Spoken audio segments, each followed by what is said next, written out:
High noon, and we're where the three rivers meet in Pittsburgh on the North Shore at Heinz Field. The number 24 Panthers trying to go to 4-0, and NC State visits next.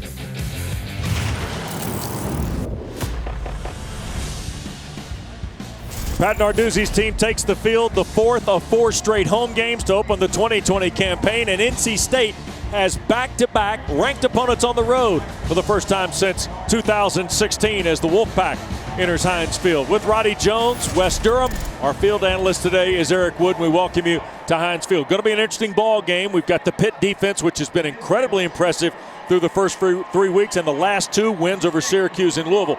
Meanwhile, for the Wolfpack, the story is the timeline of the quarterback. Of course, Bailey Hockman started a couple weeks ago, but you got to remember, Dave Doeren for 5 years had two guys, Ryan Finley and Jacoby Brissett, quarterback 61 ball games. But Roddy, a year ago they went with Matthew McKay at the front end of the season, and then ultimately Bailey Hockman and Devin Leary helped close out 2019. And Hockman again got the call to start a couple of weeks ago against Wake Forest. Well, they thought the guy was going to be Devin Leary coming into the year, but due to the fact that he had to isolate himself, quarantine for much of camp, missed so much that he wasn't able to get going. But we finally saw him last week, and he was fantastic in mop-up time against Virginia Tech. You saw the arm strength. You saw the command of the offense that he had been so rusty with after having to isolate. He's got better than advertised mobility, and while Dave Doeren has not yet named a starter for this game, I'd expect it to be Devin Leary, and this is going to be by far the biggest test of his career. This Pitt defense has been incredible, getting after the quarterback. 17 sacks so far this season. Not only that, Wes, another 17. They've only allowed 17% on third downs as well. The defensive line gets a lot of the pub, but those linebackers are fantastic, and then the defensive backs, Paris Ford right there, Damar Hamlin, and the entire crew have been fantastic, and they get the turnover dunks over and over, Wes. Well, Jason Pennock told me earlier this week they call it Blitzburg. So while the guys at the back end get to dunk it, Eric Wood, the front line's providing all the power. Pitt's defensive line is not only physically gifted, they're also extremely intelligent for a college defensive line. They understand pass rush lanes so well in getting after the quarterback. And as we see this first clip, Patrick Jones is going to come under the left tackle for Louisville, and Rashad Weaver will go over the top, trapping Malik Cunningham in the pocket for a sack on 3rd and 16. On the second clip, Patrick Jones is going to make a spin move under the right tackle of Louisville. Keyshawn Camp, understanding that Malik Cunningham is a right-handed quarterback, he's going to scramble to his right, traps him in the pocket by looping him around for another sack by the Pitt D-line. All right, Eric, NC State won the toss, elected to defer, so we get a look at Trenton Gill, who will kick it away, and Jordan Addison is deep to receive for the Panthers. NC State trying to snap a 5-game ACC road losing streak that was extended last Saturday night in the 45-24 loss at number 20 Virginia Tech. Here is Gill to the football.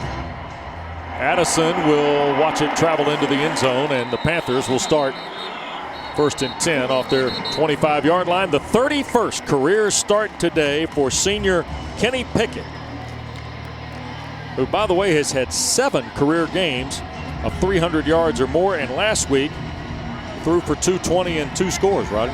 Yeah, I would say he was fairly efficient last week. Mark Whipple pointed out the fact that they need to finish better in the red zone. Threw an interception in the red zone, did Kenny Pickett on a play that was a little off, but ultimately he has operated this offense at a high level this season. Vincent Davis is the running back with Pickett, who has a tight end and 3 receivers. And Davis will get the football here on 1st down, and NC State rallies quickly, and that is Drake Thomas, the sophomore linebacker from Heritage High School just outside of Raleigh at Wake Forest, North Carolina, with the stop.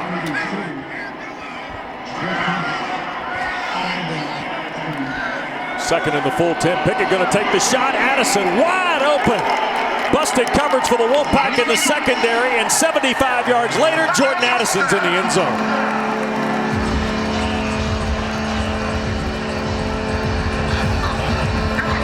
Wes, this is certainly not going to go down as the toughest touchdown for Jordan Addison, but what a start to the season the young man has had.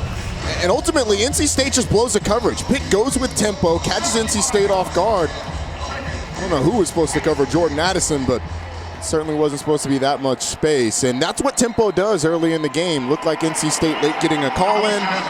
Pitt strikes early. 2 plays, 75 yards, and a half minute. Alex Kessman to try and add the point after. And the kick is good. And in just 2 snaps, Kenny Pickett throws another touchdown pass, his 6th of the year, and Jordan Addison's early rookie year continues to flash. Yeah, he certainly does, and all he did here was run straight. You see in the background, Isaiah Moore, the middle linebackers, are closest to him. I don't know if it was a misalignment, certainly a blown coverage. But NC State was scrambling early, or right as that ball was snapped, scrambling to get lined up. So not everybody on the same page. Good job for Kenny Pickett of just finding the guy. Dave Dorn said Monday, we didn't adjust to the adversity very well last Saturday night in Blacksburg. Wolfpack finds themselves right back in that spot again after just 2 snaps. Yeah, they're going to have to adjust now against a Pittsburgh defense. Wes, you and I were talking before the game. If I'm Pat Narduzzi, once you get a touchdown or 2 lead, you let that defense go to work. So NC State's going to have its work cut out for them. All right. So the Wolfpack has Ricky Person deep, and he will let that go through the end zone. So now the question is answered in the person of Devin Leary. So the redshirt sophomore, Sicklerville, New Jersey, who was 12 of 16 last week, as Roddy told you, for 165 yards, gets the start. And I think physically he gives you the best chance to push the ball down the field. The ball explodes out of his hand. Tim Beck said that he's going to continue with the quarterback run game that they use from time to time. But Devin Leary being the guy is a good sign for NC State. Ricky Person opens as the running back. And the first down carry will be for Person. He got 5, 10, make it 11 yards to the 36 for Ricky Person. And Rashad Weaver's involved in the tackle. So's DeMar Hamlin. And we've got an injured Panther on the play coming here to the near side. Wes, I could see that from up here. And Paris Ford. Fullback Dylan Parham threw a mean block on Paris Ford at the line of scrimmage, and Paris Ford was instantly shaken up. All right. Paris Ford, one of the best safeties in the entire country. So he's going to be replaced by number 9, Brandon Hill, at that boundary safety spot. Is going to be asked to fill in the run game. We'll keep an eye on him to see if he can return. Just the 8th career game, by the way, for Hill, who played to the limit last year, Roddy, so he could preserve the red shirt. In motion, that's a Maka Mezzi for the Wolfpack. They're going to run Person again. Ricky Person's got 4 there to the 40. So it'll be 2nd down and 6. How about the physicality of this NC State front? Dylan Parham, the fullback, had Patrick Jones on his back after that play. And we got an early jump, I think, Rashad Weaver here on the near side at the defensive end spot for the Panthers. Stuart Mullins is the referee today, as assigned by the Atlantic Coast Conference. Offside. Number 17, defense. Entering the neutral zone, causing an offensive player to react. 5-yard penalty. 2nd down. Early in the game, that's a great use of the hard count. This Pitt defensive line is teed up with their ears back. They're always rushing the passer. For them, for NC State, great use of the hard count. Get them offsides early.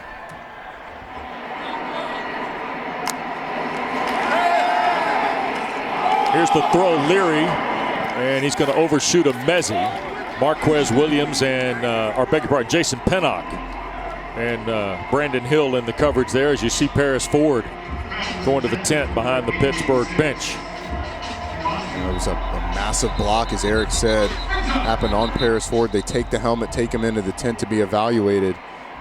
It's a big loss for this Pitt defense. Yeah, Paris Ford's 26th career game, 5 career interceptions, and kind of the emotional guy for this defense out of that secondary. Watch forward to the top of your screen. Oh, wow. My coach used to call that big fish eat little fish right there. And you like the physicality of Paris Ford, but it's obviously got him pretty shaken up. Parham, by the way, 246 pounds, 5th-year senior from Raleigh. The clock continued to run after the incomplete pass. Please set the clock to 13:50. 13:50 and start it on the snap.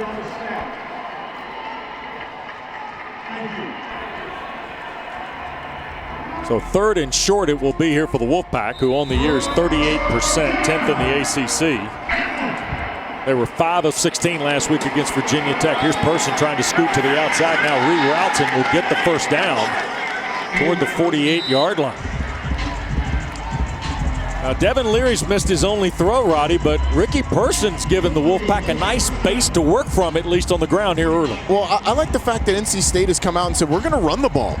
Teams have not had a lot of success running the ball against Pitt this year, but we're going to be physical up front, run the football, and establish it early. Their best success has come in the run game, as you said. Person stays in the backfield, fresh set of downs for Leary. Thayer Thomas in motion. He'll get the ball here on the perimeter in that slot area, and he'll crash over the midfield line to the 48 of Pittsburgh. Another pretty nice gain for NC State on first down. They've been able to really stay ahead of the chains, and that's going to allow them to take some shots down the field. You saw the shot earlier to Emeka Emezi. They're going to have to do that. Pitt plays tight man coverage, especially on early downs. They're going to have to do that at times during this game. Emezi in motion again. Straight ahead, this is Zonovan Knight, better known as Bam to everybody.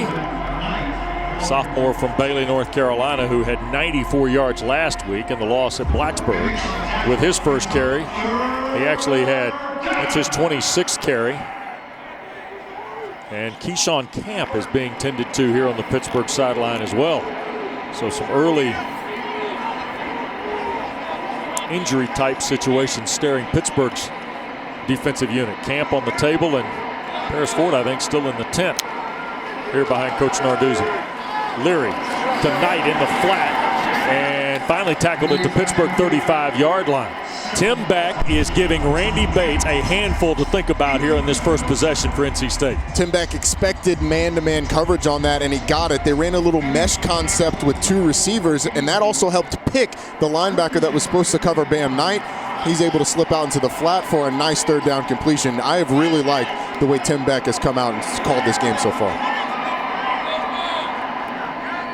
There's Thomas again in the orbit pattern, and he'll get it out in the flat. And now going to throw it down the field, and almost intercepted by Marquez Williams.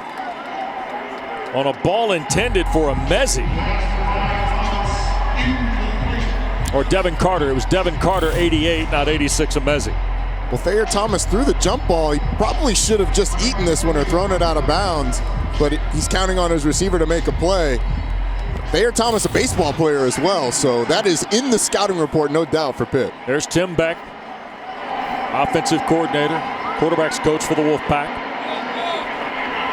Second in the full 10 for Leary, and here comes Pittsburgh with the pressure, dumps it to Knight in the flat, and he'll be taken down. Devin Danielson, big 300-pound redshirt sophomore, moves well for Narduzzi's front. He got out of the space and able to get over there near the sideline to make the play on Knight. 55, offense, 10-yard penalty, 2nd down. Tyrone Riley, the left tackle, tagged with that one, Roddy.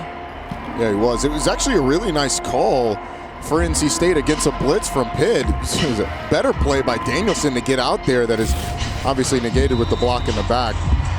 See 55 leading, just gets Jason Pinnock on the back. It's a pretty nifty play by Pinnock, turning his back. It's a pretty nifty play by the senior defensive. Did you ever back get there. called for blocking the back? I did not, but I would have been the senior that would have done the move that Pinnock just did. You know, those are those Jedi moves. Never got called for blocking the back. Here's Leary, long throw, looking for Thomas, and broken up on the play by DeMar Hamlin. And a flag has gone down here. This might be pass interference on the Panthers. Paris Ford back on the field will litigate. Paris Ford fresh out of the tent already. Yeah, fresh out of the tent and into litigation with the officiating crew. It's pass interference on Hamlin, I think. Pass interference, number 3, defense, 15-yard penalty, and an automatic. 1st down. Guys, for someone who has been called for a block in the back on a screen similar, I don't like that call at all on Tyrone Riley. At the last second, the DB can't turn his back to get a flag drawn there. I don't like that call at all, but I loved the screen call by Tim Beck to get them back into what would have been a third and manageable. Well, now the penalty gets them the first down. Yeah, and that was a good call on the pass interference. That's a Mezzi in motion. Look at Leary. Play fake, now shoots it inside. And the catch is made, and that's Dylan Parham, the fullback. That was a nifty little play call there. He faked the screen to one side. Ricky Person goes to the opposite side, the same side as Parham, and they end up throwing it ahead. So it was kind of like he had 3 screen options on that one. A lot to sort out for Pitt. See Person in the backfield again, and that time they got that Cansey sticking his head in the line. Yeah. Also talking to Ike Ekwonu at the same time. Ike Ekwonu gave him a little slap on the head when he jumped across the line. Sure did. Offside. Number 8, defense. 5-yard penalty results in a first down. We spent a lot of time when you talk about Pittsburgh and Jordan Addison's start to his college career. Well, the redshirt freshman Kalijah Cansey is off to an outstanding start in 2020. He certainly is. He's going to make his presence felt during this one, but this Pitt defensive line just a little on edge early in the game, jumping off a couple of times. 3 receivers, Angeline the tight end. Here's Leary, shoots it inside off the hands of Thayer Thomas, incomplete with Ford covering. Thomas is the guy, Roddy and Eric, who looks like he's the integer you got to account for in the offense. Yeah. They line him up a lot of it. We've already seen him in orbit, 2 or 3 times, catch a ball in the flat, he'll run the go. Looks like he's the guy that kind of keys a little bit of what they're going to do. Yeah, he operates that slot area. You see him to the top of the screen, third man from the top. And he's a tough cover in there in the slot. That pass from Leary just a little behind him. Second in the full 10. Leary going to show you the mobility now. Back to the near side, inside the 5. Did he get in before he got knocked out? There's a flag down. He's measured out at the 3. And it's going to be a hold on NC State. Holding. Number 8, offense. 10-yard penalty. Second down. You spoke about mobility at the top. Yeah, and the mobility is not going to be at the top of the scouting report for Devin Leary, but he is a better than expected runner, as you see Ricky Person leading out front. And I did get called for some of those in my day, Wes.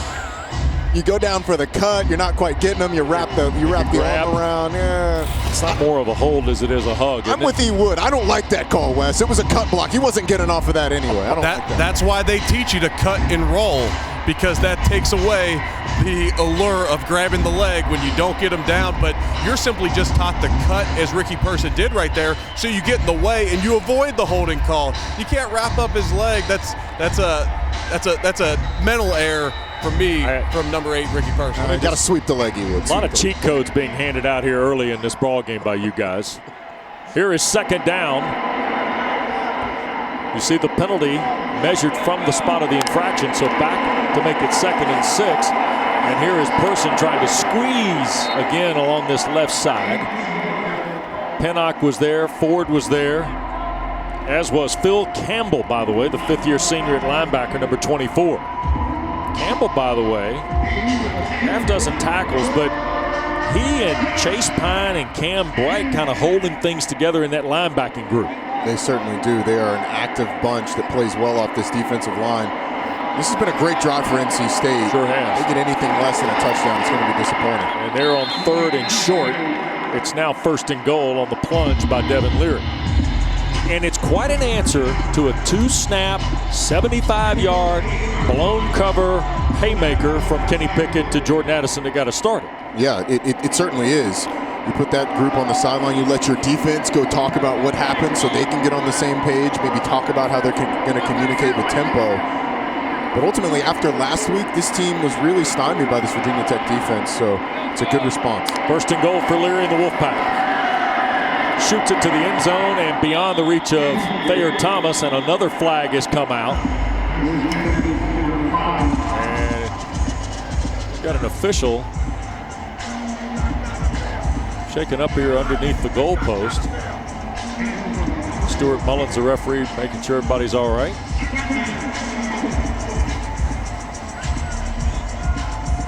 And there is no flag, I guess.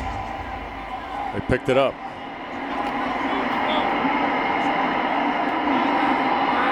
Second down.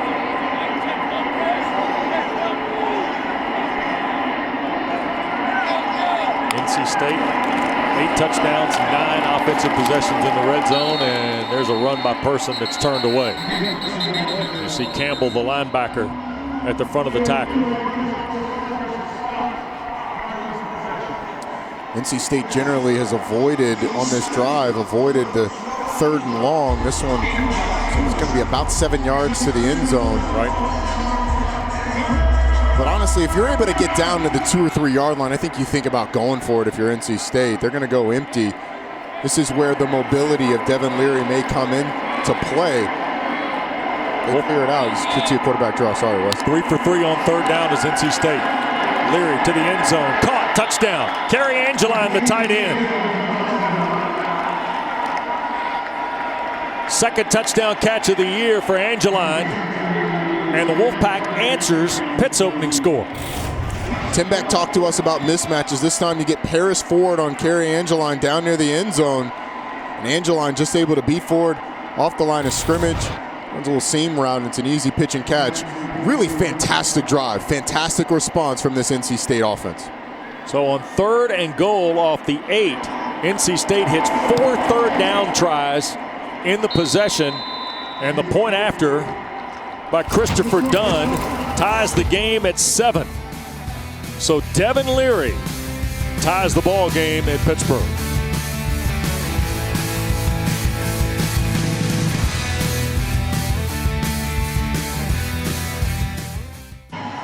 Pretty good statement by Dave Doran's Wolfpack. They tie the ball game at 7. A tidy little 16-play, 69-yard drive at 6:21, Roddy, that features 4 third down conversions. And also helped by 3 Pittsburgh penalties, of which 2 of them gave State first downs. Yeah, they took some shots downfield, got some pass interference calls. Certainly helped them. Kicked away by Gill. Addison, there'll be no return. And Kenny Pickett and the Panthers back out on the field. So 16 plays by the Wolfpack. And you know what, Roddy? We said at the start, Dave Doran's team would have to answer a little bit of the adversity they didn't handle very well last week. Handled it pretty well today. They certainly did. And the offensive line is the one that really got that going in the run game. And now it's up to Kenny Pickett in this offense. They were explosive due to a blown coverage by NC State. Now they've got to go back and have a response of their own. Each team's got a change in their offensive line, by the way. Gabe Hoy still out for the Panthers. Carson Van Lin draws the start at the right tackle spot for Pittsburgh. Again, the Panthers from their 25, and Vincent Davis is the running back with Pickett. He'll get the call on first down. Tries to slide to the right.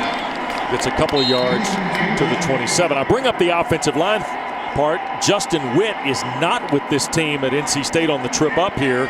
Bryson Spees, who started a half dozen ball games last year, has drawn the go at right tackle today for the Wolfpack. Here's Pickett up in the pocket, and he'll keep it and slide down shy of the first down. They'll measure him to the 34. So it'll be 3rd and a yard for Pittsburgh. Pittsburgh went with tempo again. NC State doing a much better job of communicating and getting lined up. And for Pitt, you've got Jordan Addison in the slot to the top, Taysier Mack to the bottom. Here's Davis again, and he will just get the first down at the 35. The hit made by Peyton Wilson. They're glad to see number 11 in the red hat back on the field for NC State today. NC State struggled last week so mightily on defense, giving up 314 yards of rushing to NC State. A lot of that is because Peyton Wilson and Tanner Engel were out. Here's Mack on cue from Roddy, and it is incomplete. By the way, Kenny Pickett coming in was completing 66% of his throws, but had been victimized by about a dozen drops. Yeah, and Pat Narduzzi, though, said that he wasn't particularly worried about it. As long as they win, not particularly worried about it. But that is something that has bitten this Pittsburgh team for a couple years now. Here's Pickett, a little RPO, and he keeps it. And he will crash to the 44. And another 3rd and short coming up for Pittsburgh. You know, so much of the modern quarterback is mobility. I mean, think about the guys that have been at the top of the draft the last few years. Even Joe Burrow last year, not known as a runner, but great mobility. Kenny Pickett certainly has that and fits that mold. Yep. 3rd and short. Davis this time left side. NC State stacks it up beautifully. The Wolfpack, Terrell Dawkins wearing the 0 in that defensive line. He got in there. Isaiah Moore was in the mix. Pat Narduzzi's thinking about it, but watch Aleem McNeil there in the middle against Jimmy Morris. He penetrates into the backfield. You see Terrell Dawkins there as well. That was basically all Aleem McNeil. It's a good matchup today. Here is Kirk Christodoulou, the Aussie, to punt it away to Thayer Thomas, who had 1 return last week in Blacksburg for 21 yards. Christodoulou, by the way, is 7th in the ACC in average at just better than 43 yards, and timeout is taken by Pittsburgh. So Andre Powell, who handles the special teams for Pittsburgh, he and Coach Narduzzi talked it over. We go to break. 7-all ball game at Heinz Field.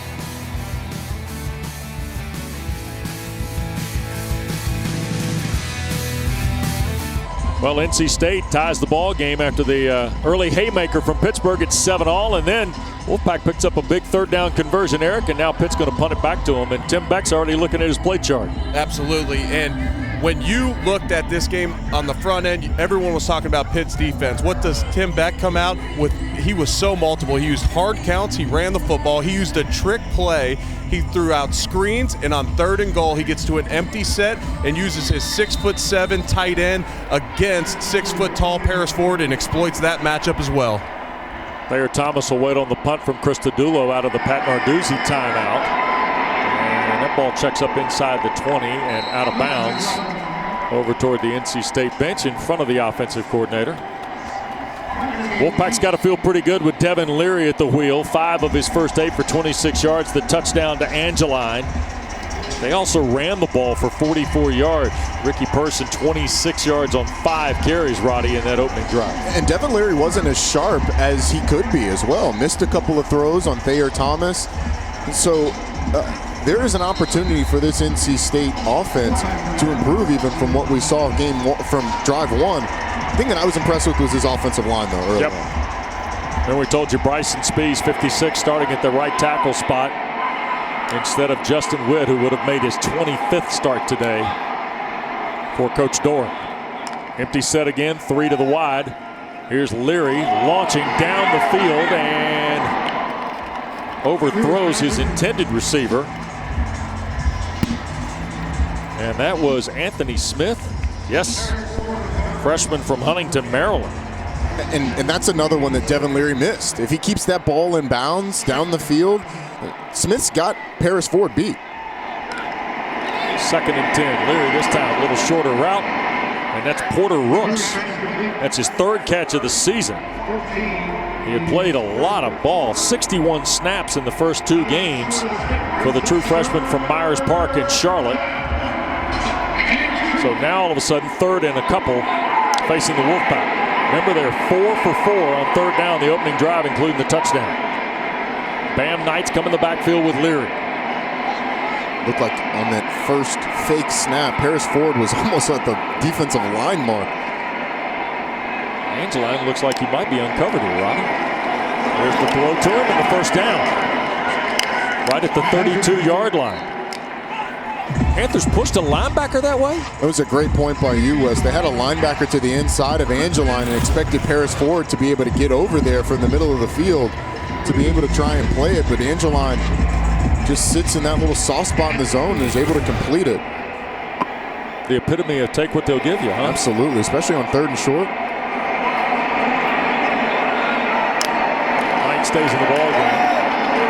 Tries to get to the outside. There's a flag for a face mask on Kalijah Canson as Bam Knight worked his way to the 34.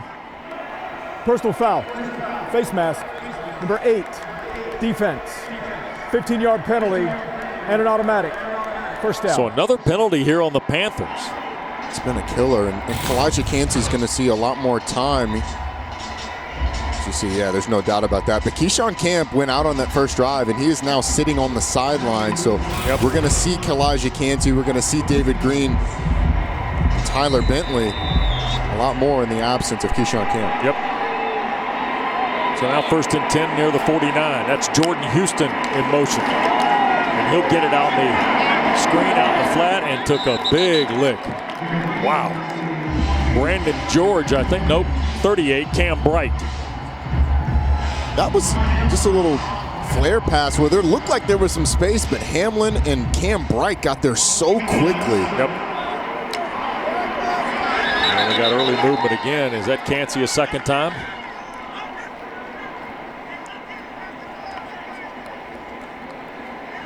Five penalties on Pittsburgh.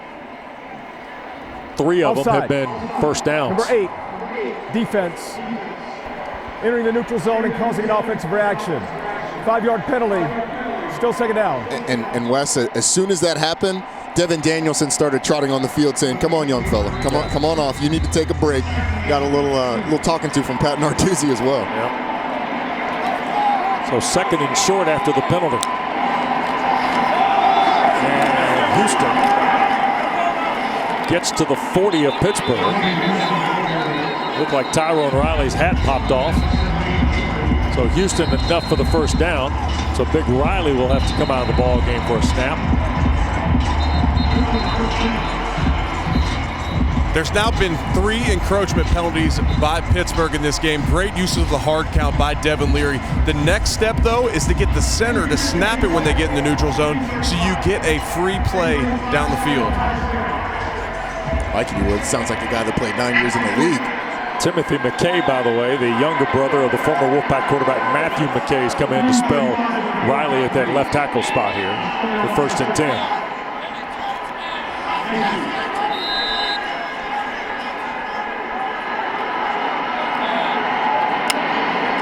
Here's Leary out of the gun, deep shot right side, and C.J. Riley, the intended receiver, and a flag has been thrown, potentially on Marquez Williams. And Pittsburgh's really frustrated now with the markers in the secondary.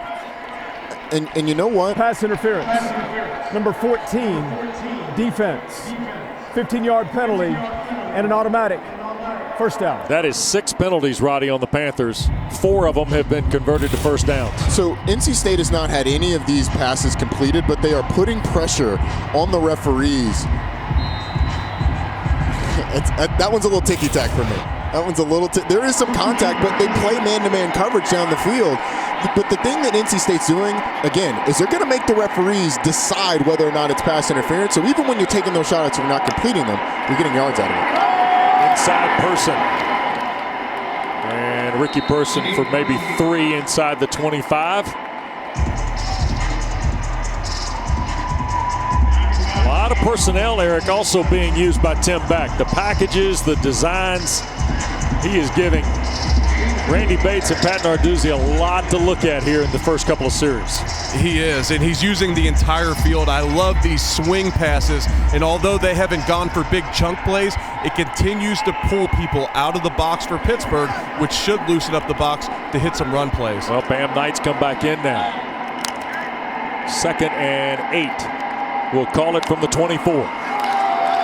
Leary wants to throw. Ball got knocked loose. He picks it back up, and he's going to end up taking the sack. That's Patrick Jones and Phil Campbell, the linebacker. Rashad Weaver as well for Pittsburgh. First time they've even come close to getting Devin Leary, and it was a ball that got banged out of there. Looked like Jones might have gotten a hand on it to knock it away. Couldn't tell whether it was the fact that Jones drove Bryson Spees into Devin Leary, or if he got a hand in there himself. But either way, it's the same result. You have the longest third down for NC State of the day. Yeah, the Wolfpack 5 for 5 on third down. They pick this one up. They'll stop the presses. Pittsburgh now in their 3-down look, and this is an extremely tough look for the offensive line. They'll get about 6 guys at the line of scrimmage, and you never know who's coming. And they do a great job on defense, Randy Bates does, of mixing and matching who's going to come. Well, and NC State was trying to get something set, and the Wolfpack instead elects to call a timeout. 7-all ball game when we come back to Heinz Field.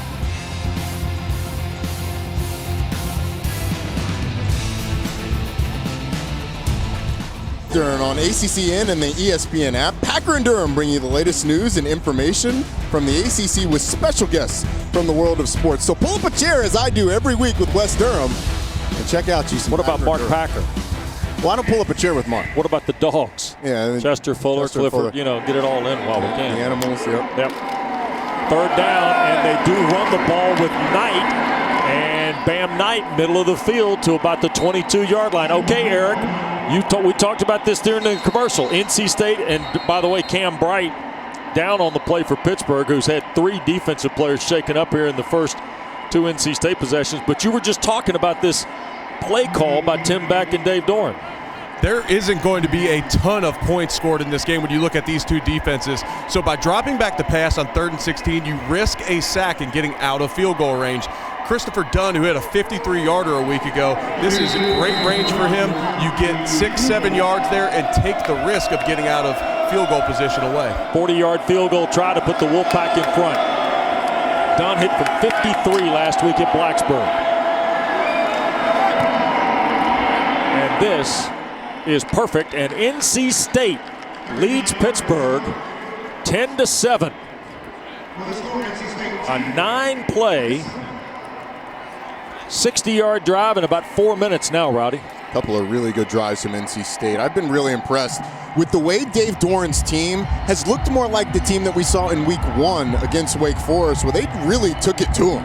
I mean, they were the aggressor, it seemed like, in that first game, and they have been in this game as well. Tim Beck has been on top of the play calling. It's really had this Pittsburgh defense stumbling. Devin Leary has not been under pressure except one time, which is incredible against the Pittsburgh defensive line that's as good as this one is. So Devin Leary off to a good start. He's 8 of 12 for 44 yards. NC State's got a 7.5-minute advantage in time of possession. And now the onus goes to the Pitt offense.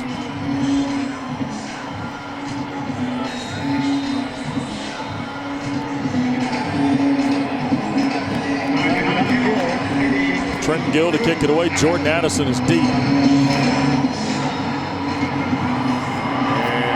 Addison will let that hit. Panthers' 3rd possession will start from its 25-yard line. Well, Dave Doran, of course, 93 graduate of Drake, 48-year-old native of Shawnee Mission, Kansas, took the NC State job 8 seasons ago.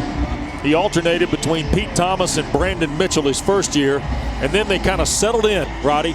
Jacoby Brissett took every snap of the 14-15 season, and then the next 3 years was Ryan Finley. 61 ball games in just 2 guys. But then a year ago, Matthew McKay started. Then all of a sudden, Bailey Hockman got a couple games, and they finished with Devin Leary. So the quarterback stability, it's been narrowed a little bit, but Leary's done a pretty good job here today. Certainly has. And honestly, Wes, Dave Doran felt like Leary was going to be his guy from the beginning, but because of these unprecedented times, you have your quarterback having to quarantine and miss a significant chunk of camp, which just made him rusty. And so him coming back has certainly given this offense a boost, and it looks like they are playing with a lot of confidence. There's Tim Beck. And Eric's noted he's done a marvelous job kind of setting the field for Leary to be effective. Now the game pivots back to the Pitt offense. Abanikanda, 2nd straight carry, and he got chopped down. Boy, the Wolfpack rallying to the football that time. Malik Dunlap, who started 5 of the last 6 a season ago, he's on the field. Tanner Engel is out there again today. He's a welcome return to the lineup, as is Peyton Wilson, his running mate, number 11. Yeah, you could tell how frustrated Dave Doran was with having those 2 guys out last week and the way that they performed without him. Pittsburgh in trouble now, 3rd and long. Pickett cuts it loose and overthrows the intended receiver, Jordan Addison, over in front of the Wolfpack bench. So 3 and out goes Pittsburgh on offense here. It's a really nice job by that NC State defense. It was basically an all-out blitz, man-to-man coverage behind it. And while Pitt picked it up fairly well, not able to complete it, is you get a shot of Tony Gibson, the defensive coordinator for NC State, who, just like Tim Beck, has seemed like he's been a step ahead, with the exception of the one big play to Addison. Yep. Thomas will wait on the Christodoulou punt here. Final play of the first period. And Thayer Thomas will call for the fair catch right around the NC State 31-yard line. 15 minutes gone here at Heinz Field. A big play on the second snap from Pittsburgh. But NC State has scored the last 10 in a row to take the lead after one.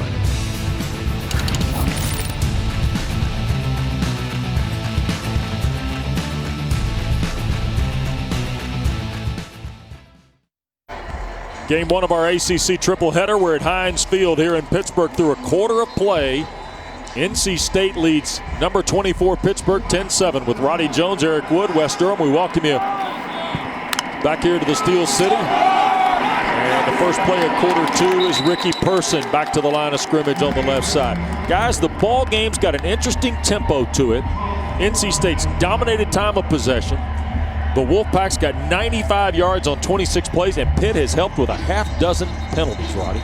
They certainly have. And if you missed the first quarter, I think the story of it is NC State has been aggressive. They have been on the front foot as you get a shot at Timothy McKay, number 52, down on the play, a little hurt. But the fact that NC State has looked like the aggressor early in this game is a great sign for Dave Doran. Right. Now remember, Tyrone Riley left the ball game earlier when his helmet got knocked off, and McKay came in to replace him, and now the big fella from Wakefield High School is down. So we're going to take a break. Early second quarter action here at Heinz Field. And while they pause on the field, they help McKay from the grass surface here at Heinz Field.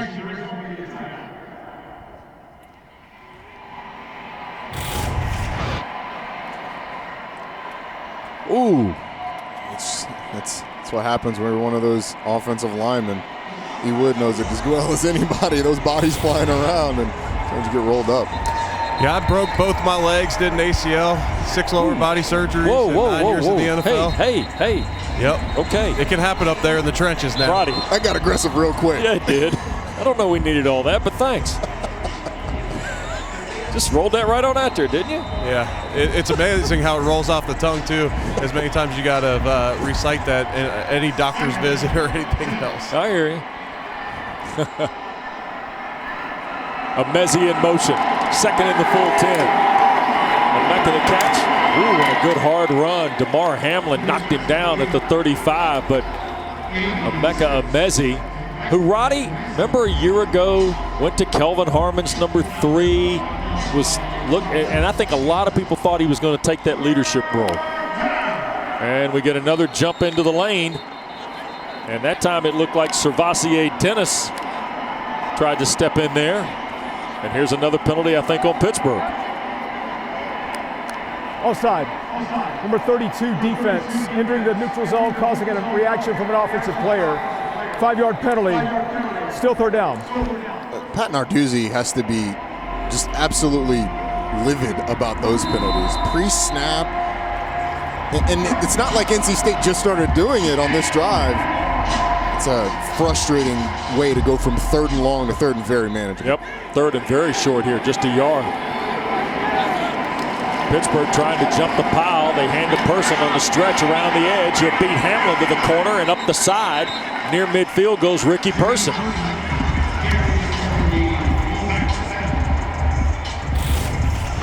Watch the block on the edge. Looks like number 28, Aram again, just staggers DeMar Hamlin and allows Ricky Person to get to the outside. And sometimes a block doesn't have to be perfect, but if it's physical and it brings a punch, it does the job. And Paris Ford was trying to do his best Troy Polamalu impersonation, trying to jump the line of scrimmage. Here's Leary.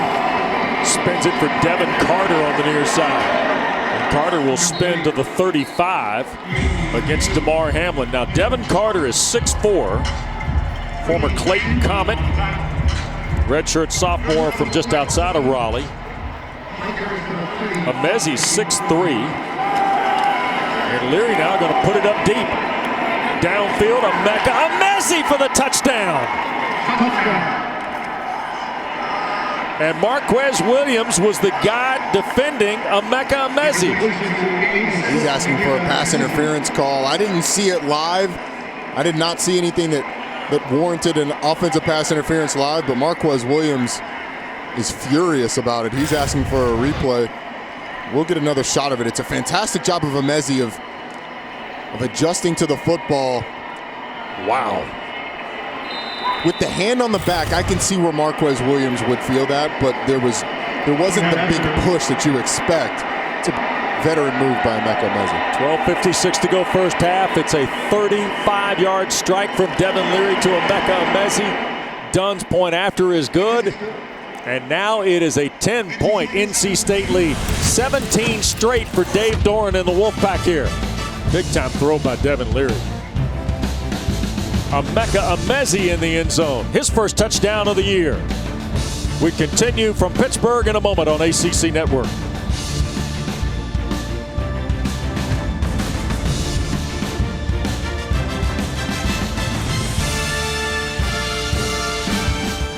(17-7) NC State the lead.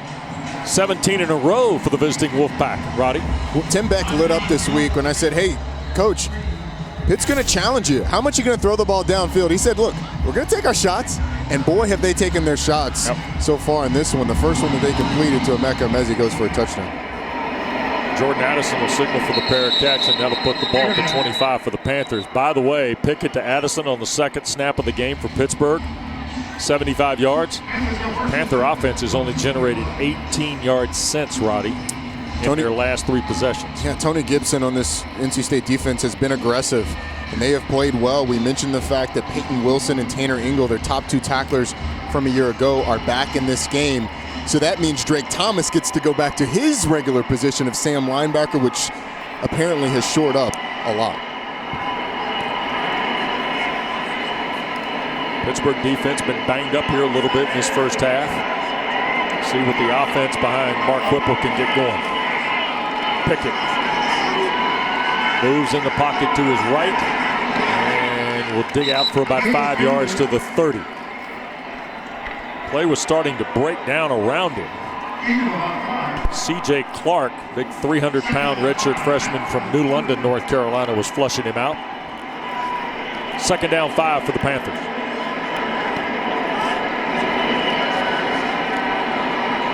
Pickett, lots of time. Now Bales here to the near side. He'll turn the corner and come close to the first down at the 35. He measured a yard short. Chased out by Isaiah Moore, the linebacker. Kenny Pickett's got to be tired. He's run about 70 yards the past 2 plays combined, but those are 2 really smart plays from Kenny Pickett. They only rushed 3 on both of them. Everything covered up. Scrambles to create a 3rd and short. His instinctive plays have gotten better as his career has gone on, too. Yeah, I think the comfort that he plays with. He's got command of this offense in his 2nd year under Mark Whipple and is not afraid to use that athleticism. Yep. 3rd and short now for the Panthers. Pickett, the quick throw, trying to go to Mack, who got wrapped up. Cecil Powell, the sophomore from Fort Lauderdale, Florida, who was a wide receiver and then played corner a season ago. Got a hand in there to scrape it out of Taysir Mack's arms. I actually thought that Kenny Pickett missed this one. You had double slants at the bottom of the screen with Mack and Jordan Addison, and it looked like Addison was the one that came open, decided to go to the contested catch with Mack, and it fell incomplete. 3 and out for the Panthers. Their 2nd consecutive possession offensively of 3 and out. And now Christodoulou to punt it to Thayer Thomas. End over end toward Thomas.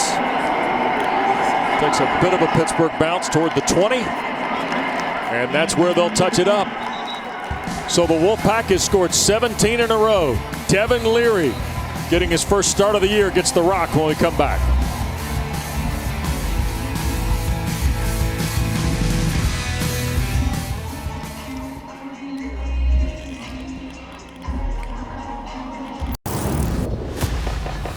One of the big stories early in this game has been NC State taking shots down the field. They have not always completed them, forced a number of pass interference calls, but they kept at it. after getting those free yards, you go to it enough times, and Emeka Emezi with the nice adjustment on the backside, being able to complete it. Maybe a borderline OPI there, but not called, and Dave Doran's group has been aggressive on both sides of the football. Yep. 17 in a row for the Wolfpack, who's built a 10-point lead. We're early in period 2 at Heinz Field in Pittsburgh. First of 3 for you. All of them conference offerings today here on ACC Network.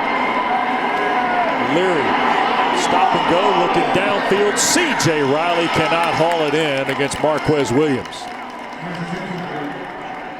That ball was thrown about as well as you can throw that ball. And Marquez Williams played that as well as you can play it. Waited till the last minute. This is a guy who's had a pass interference called against him, was asking for an offensive pass interference on the other side. But that's what you got to have when you're a man-to-man corner. Short memory, nice play by Williams. Yep. And C.J. Riley is a handful at 6'4" out of Coconut Creek, Florida. In the flat, Porter Rooks, second catch of the ball game in front of DeMar Hamlin, stumbling down at the 27. It'll be third and a full 4 here for the Wolfpack. Back-to-back second and long calls on back-to-back drives. Tim Beck dials up an out pattern to the safety guy who he's got man, and he's playing 10 yards off of him and gets to a third and manageable. We're going to have a penalty here. At some point, Gibson's got to start snapping these because Offside. Number 6. Defense. That is on John Morgan, by the way, defensive end, who also results in a first down. Ended up twisting an ankle or something on the play.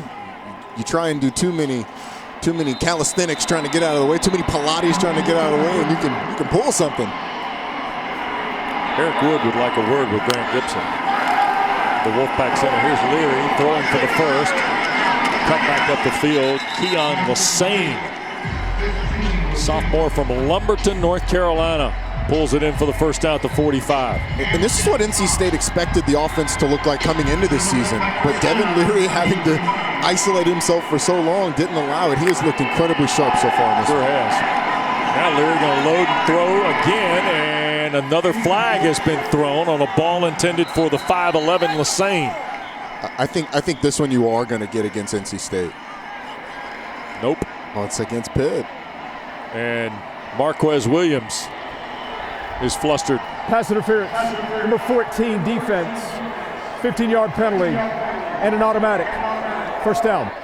For Pat Narduzzi, with 10.5 minutes to go in the first half, the pass interference penalties and the penalties as a whole have become now a problem for Pittsburgh. I think it was that first shove. I actually thought it was Lassane that had that first shove, which is why I said that, but it was Marquez Williams, and it's been a frustrating start so far, but I just keep at it.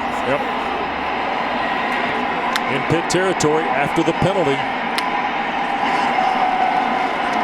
Leary with time shoots it down the field and through the hands of the intended receiver, Anthony Smith. The freshman from Maryland had it dead to rights. And the throw was almost too good. I mean, that was right between the 8 and the 7. Right in his hands. He didn't have to stretch out for it or anything. Sometimes passes are thrown too well and you have too long to think about it, and that was the case there with Smith. Second time they tried to go to Smith. Second time he was basically wide open too.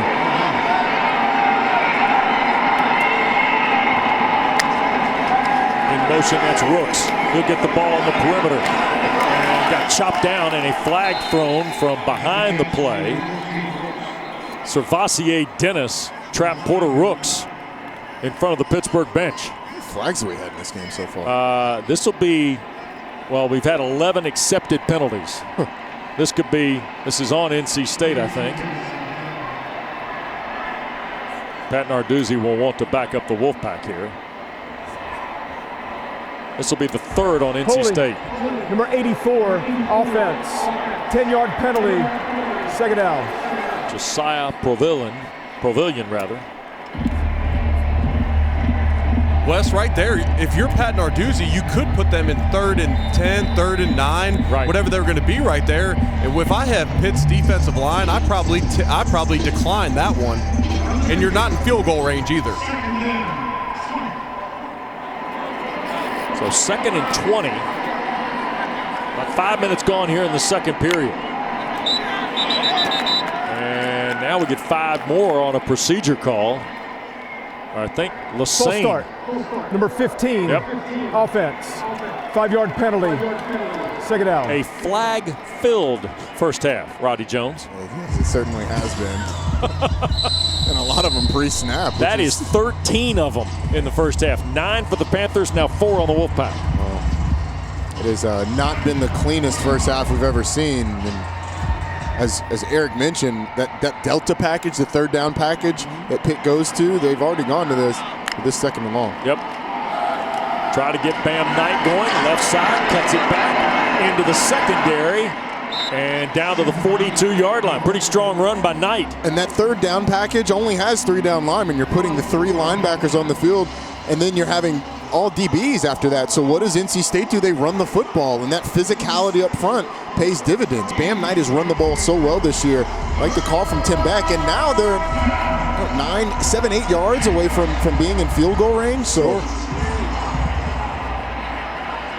Tyrone Riley was out blocking for Knight. And now we're going to get another Pittsburgh timeout here with 9:06 to go in this first half. Their second of the half. Sit tight here. 10-point lead and a third down and a dozen for the Wolfpack when we come back after this.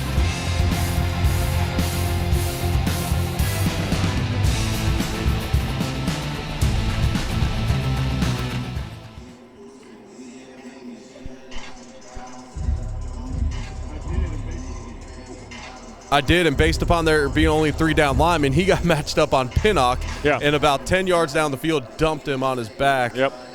Yeah, I wanted to say something about it, but I think the gates are open now. I got it. Yeah, I don't know that the gates are open per se, but I've just been so impressed. I didn't make the point as clear as I probably should have. Well, we got a full Sunday for you on ACC Network. Starts at noon with a pair of field hockey matches. North Carolina, Karen Shelton's great program against Duke.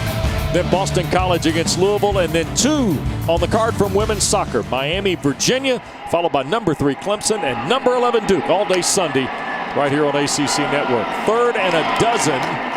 And a quick handoff to Bam Knight out of the timeout. And the play will be stopped at the 41-yard line, and now 4th and 11. And I think this is a little beyond the range of Christopher Dunn, who hit the 53-yarder at Lane Stadium last Saturday night. So here's Trenton Gill to punt. Get a shot at Tim Beck, and the job he's done is certainly worth talking about again. But the way this NC State defense is played, I like the decision to go ahead and punt it. Not that there was much of a decision on 3rd and 11, but they're going to give the defense. This offense is going to be pinned back deep. And Gill's punt is short. Addison a fair catch. It's inside the 15 at the 14-yard line. And that's where Pittsburgh will take over after NC State runs 7 plays. So the Panthers, who trailed by 10, and really, Eric and Roddy, the first real adversity for Pat Narduzzi's team comes in Game 4 here. Yeah, and I want to see this Pitt team try and run the football and be physical up front. This NC State defense gave up 314 yards against Virginia Tech last week. And so far, Kenny Pickett's got 24 yards rushing. Everybody else has 3. Yeah. So this offensive line is going to have to pick it up. I want to see Pitt string together a drive here. Pittsburgh has 27 yards of offense after the second snap of the ball game. Here's Pickett. Down the field and looking for Shockey. Jacques Louis, who's across midfield. He'll be tackled at the 41 of NC State. A big throw from Kenny Pickett. The tackle made by Shaheem Battle of the Wolfpack. NC State only rushed 3 again. There was really no pass rush on Kenny Pickett, so the double move by Jacques Louis, he's able to find him down the field. Nice throw in front of the safety. Yep, into Wolfpack territory. Biggest play since the touchdown, and Israel Abanikanda gets the handoff on first down.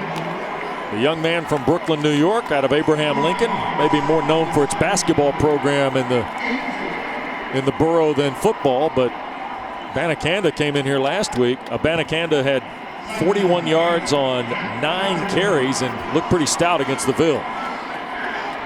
2nd and 8. Pickett guns it, near side, catch made, stepping out of bounds. Trey Tipton, his 2nd catch of the year. I like Mark Tipton, one of those 5th-year guys. Yeah, I like Mark Whipple's decision here to say, hey, if you're only going to rush 3, we're going to have some long developing plays because we know we're going to get the protection. This is a go on the outside and a deep out from Tipton. Kenny Pickett, once again, all day to throw the football. Pickett 2 for 2 on the drive here. And now 1st and 10 inside the Wolfpack 20. Abanikanda. No gain. Got knocked back there. Eric, you see anything here that stymied Pitt's running game? Because it's one of the focal points for the Panthers was to run the ball better.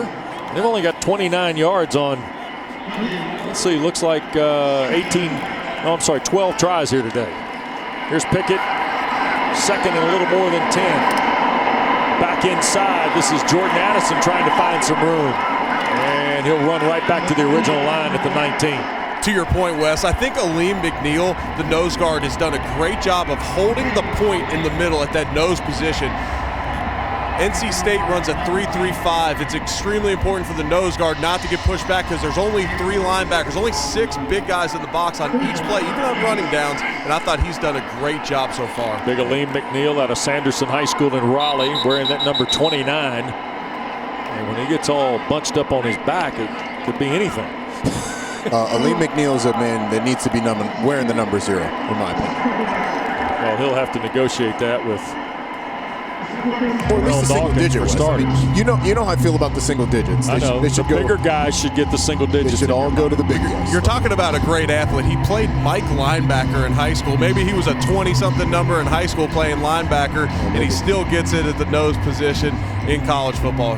Think of how good he'd look in number 2. Yeah. Well, he's wearing 2-9 now, but you can't read the 2 because it gets all tucked up under the jerseys and pads and everything. And when we talked to Mark Whipple, he called out Aleem McNeil by number. He said 29 has the potential to be a problem in this game. By the way, late night tonight, guys. Following Clemson, Virginia, it's the huddle after dark. Or at least that's what I call it. Jordan Cornette, Eric McLean, E.J. Manuel, Mark Rick. Complete breakdowns of all 5 ACC games comes your way tonight. The huddle late night. How about EMAC last night? Goes up here to Truist Field and watches the Deeks put 66 on Mike Mentor and the Campbell Camels. Well done, Eric. Got to hop back in less than 12 hours later and now you know what it's like. Put in a full day's work on. Now you know what it's like, big fella. Boy, EMAC. Getting a 2 a day in. Cornette will hold it all together for you, and those guys will be coming up at halftime as well. 3rd down. Here's Pickett. Launching, took a big shot, and it got picked. Intercepted Jakeen Harris. The sophomore from Savannah trying to run it back. He's got Abanikanda to beat for a touchdown. Yeah, this one's going to come back, Wes. It was a big shot on Kenny Pickett, who's still down on the field. I think you're going to get a targeting. Roughing the passer with targeting. Number 19, defense. The play is under further review.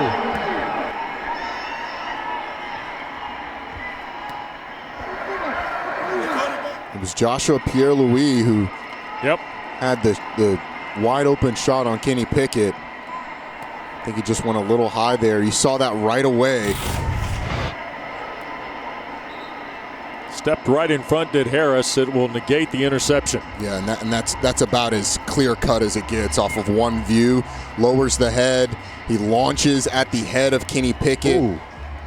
That is a defenseless player. This one's a no-doubter. Yep. And Pierre-Louis is a freshman. So the coaching point there is you're in great position. You're going to put a great hit on the quarterback. Aim for the number and go with the shoulder right in the number of the quarterback. Then it's a legal hit, and he still feels it, by the way. I think what drew him a little bit higher is Kenny Pickett started his throwing motion. So as he's trying to hit him, he's also trying to almost bat the ball at the last second. And that makes him go high and gets him right under the chin. And hopefully Kenny Pickett's okay. You hate to see these types of plays happen, and Kenny Pickett just means so much to this Pittsburgh team. a 4-year starter and just a great ambassador for this university. And it looked like Abakanda. After further review, the ruling of targeting is confirmed. Number 19 is disqualified. 15-yard penalty and an automatic. First down. All right, couple of notes here. Pierre Louis was filling in for Tyler Baker Williams, who, along with Justin Witt, did not make the trip for NC State. So now, a little reshuffling, if you will, and this secondary has become a spot of injury. Remember, Khalid Martin went down last Saturday night in Blacksburg. Good report on him, by the way, which that was a scary-looking play, Roddy. Certainly was, yeah. I have good news on the sideline for the Pitt Panthers.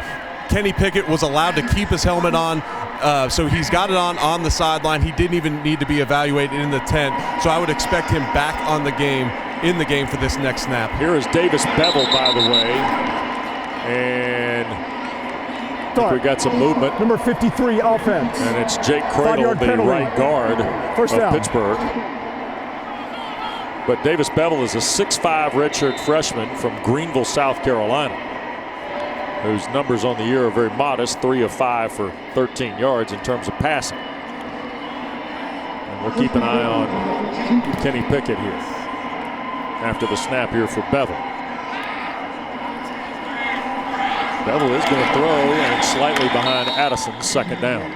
And Pickett will come back on the field, I think, for Pittsburgh here. Yep. So, Wes, you mentioned the injuries in this NC State secondary. Tayshawn Smith is out for this game. Rakeem Ashford left the game last week. Khalid Martin already down with the hit the other night in Blacksburg. Chris Ingram has not been able to come back.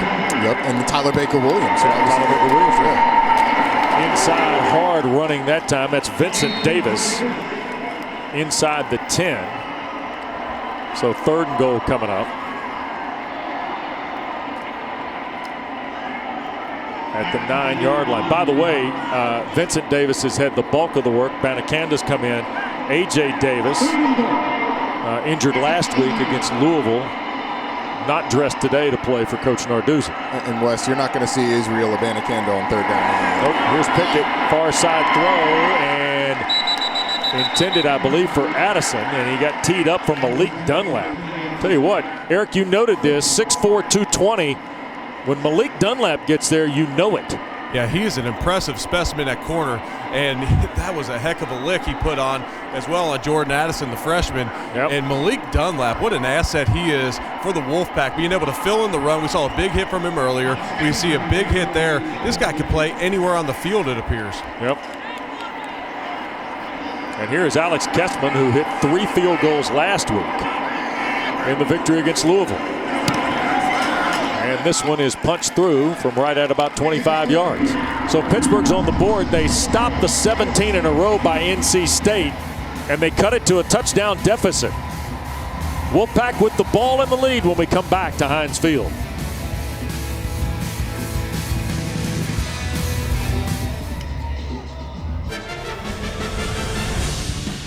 ACC Network Football is brought to you by Mako Medical, proud supporter of ACC Athletics. And Mako, one of the companies doing a lot of the work in the testing fields for COVID-19. Alex Kessman's kick toward Ricky Person, no return. Of course, we got word late this morning, Cam Newton has tested positive for COVID-19, and that'll be notable. And Eric, it's been an interesting week in the NFL. College football seemingly had to do the dance with the understanding of who would be and who wouldn't be available. Now it trickled into the National Football League this week too. Yeah, as we're standing here in Heinz Field, I'm sure there's a lot of Steelers fans tuned in as well, and the Steelers get their game against the Titans postponed. And now we have Cam Newton, one of the starting quarterbacks in the NFL, with the coronavirus. So it is definitely affecting the NFL in a big way this week. Yep. Under 5 to go, Roddy. Devin Leary's had an outstanding afternoon so far. 13 of 19 for 118 and 2 scores. And first down for Jordan Houston, who falls forward for maybe a yard and a half. And I think this is a big big drive, big series for this for this Pittsburgh defense. I mean, NC State has really driven the ball and done basically whatever they've wanted to down the field. They put pressure on them. You've had offsides penalties. It's been incredibly sloppy from this Pitt defense, which we haven't seen so far this year. This is a big series for them. 10 penalties, 90 yards on Pittsburgh in the first half. And most of those pre-snap or pass interference. Right. Wolfpack's got half that many for 44.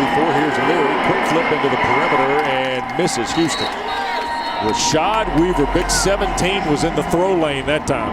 At some point, we're going to get a fake swing pass to another shot down the field. I don't know when it's coming. I thought it might have been then because they've set it up extremely well. And Pitt's defense plays so much man-to-man that if the receiver goes out and shows that he's going to block him like he has every time on those swing passes, it may be a great shot down the field for NC State. You got Angeline, Thomas, and Carter to the bottom of the screen here for Leary on 3rd and 8.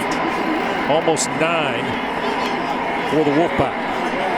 6 guys down around the line of scrimmage. They usually only bring 4. The question is, other than those 3 down, who's coming? Leary in trouble. Evades the sack. Now tries to flip it and beyond the reach of a Mezzi in front of the Wolfpack bench. Well, they got in there that time. Yeah, it was a nice job of maneuvering in the pocket from Devin Leary. He showed that last week as well. Watch these guys. 4 guys coming. Ooh. Jones and Weaver almost met in the backfield. They were able to step up and almost completed that pass. DJ Turner, by the way, is going to take the punt here of Trenton Gill, as you see Pittsburgh leave the field defensively after a 3-and-out by NC State. That's their first of the day, by the way. Pittsburgh forcing a 3-and-out of the Wolfpack. And with 4:03 to go, and 1 timeout, Pat Narduzzi's team's going to get the ball back here. A little wobbly punt right at DJ Turner. And the Maryland transfer is on his horse.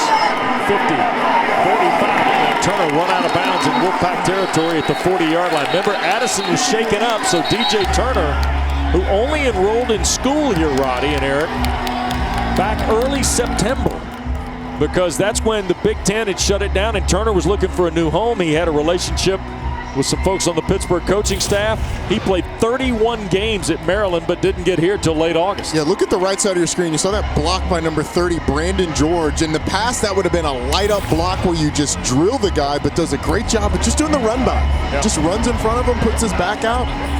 It springs DJ Turner. All right, you said big play for the big possession for the Pitt defense. How big's this for Kenny Pickett in the offense? Well, getting great field position certainly helps. I think it was bigger for the defense, though. You just needed that confidence of a 3-and-out. And now Pittsburgh elects to use its last timeout of this first half. Timeout. Pitt. Their 3rd and final of the half. So under 4 to go, and Mark Whipple and his senior quarterback from Oakhurst, New Jersey will huddle.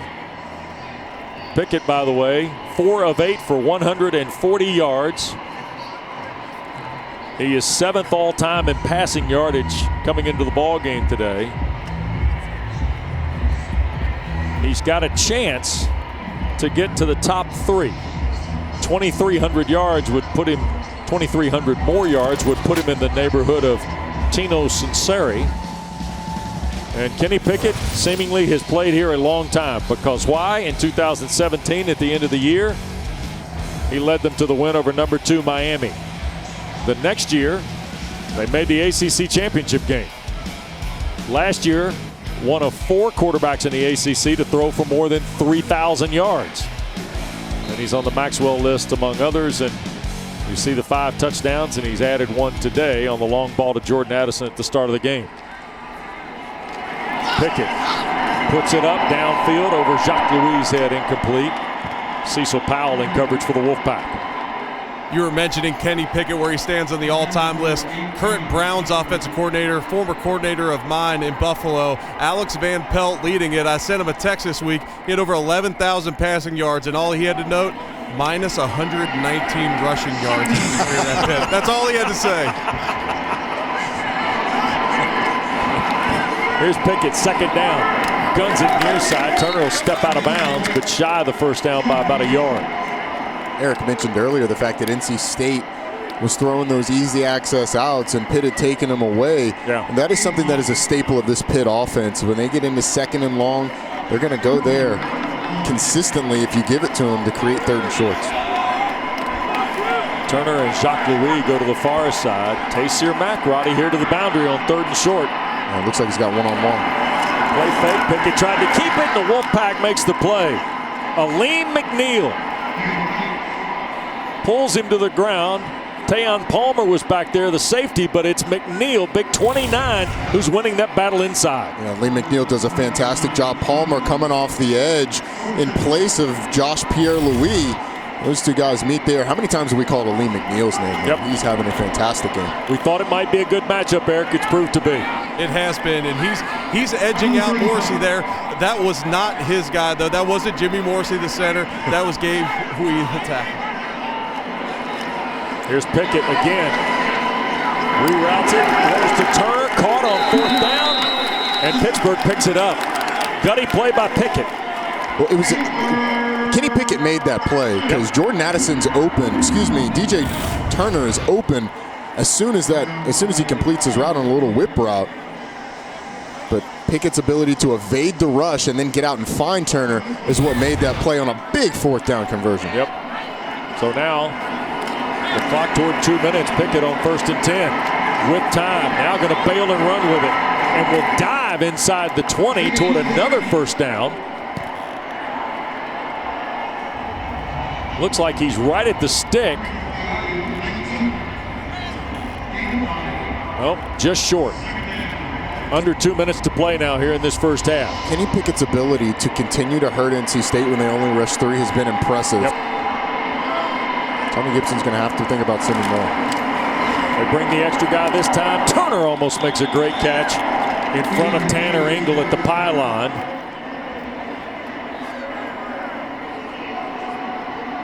So it'll be 2nd down, or 3rd down and short, I should say, with 1:42 to go here in this first half. The last 3rd and 1, we saw Aleem McNeil make a big play, big number 29 in the middle. He is actually not on the field for this play, and so we'll see if someone else can step up for the Wolfpack on this 3rd and 1. They plugged C.J. Clark, a redshirt freshman, in there. They're going to hand the ball to Vincent Davis, and he will have the 1st down and more. Got to the 15, and then finally got turned back by Vi Jones, one of the linebackers. Looks like Tanner Engel's down, West number 10. Missed the game a week ago. Tell you what, Engel is one tough cat.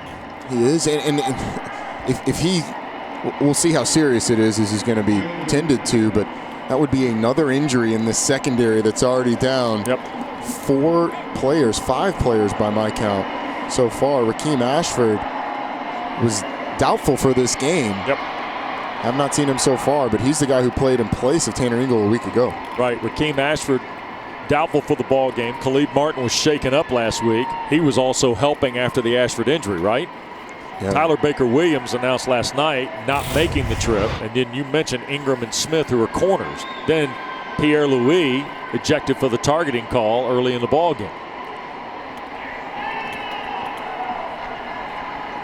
And they went away on the other side, so hard to tell through traffic maybe what happened with Ingram, right? Yeah, but on the play, it was a nice job of Pitt breaking a tendency. They flipped Carter Warren, number 77, from his normal side on the left, went with a tackle over formation on the right, and then they ran back to the weak side behind where behind where Carter Warren had just left.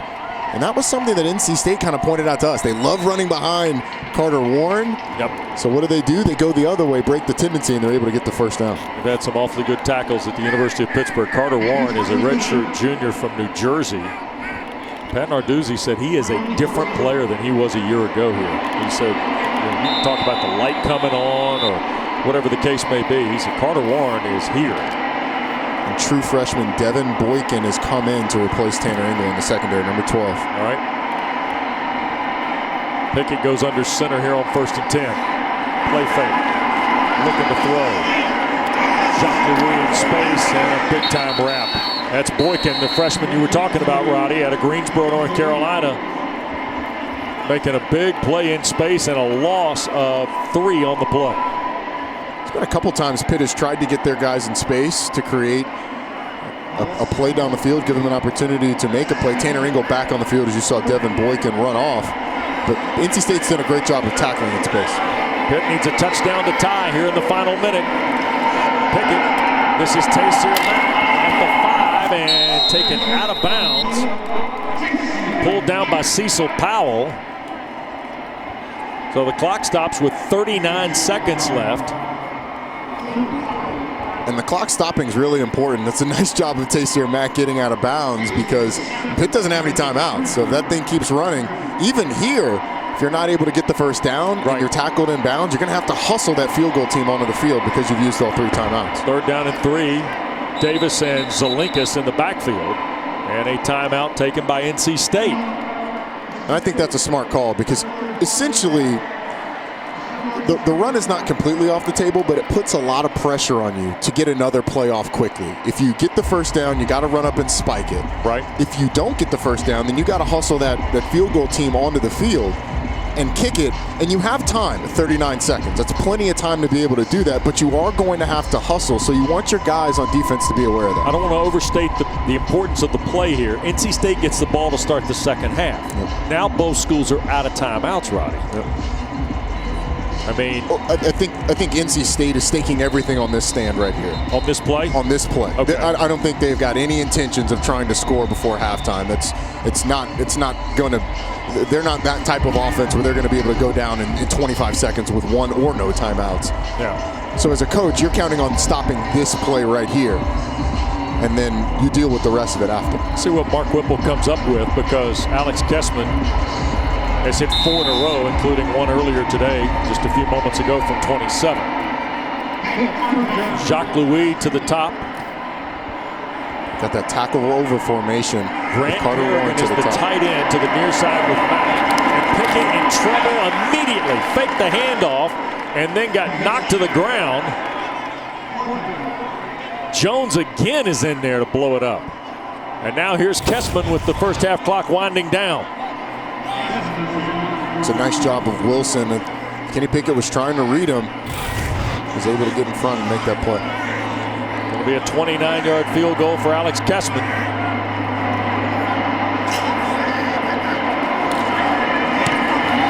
And the kick is good. That's now 5 in a row for Kessman. And Pittsburgh to within 4 of the Wolfpack.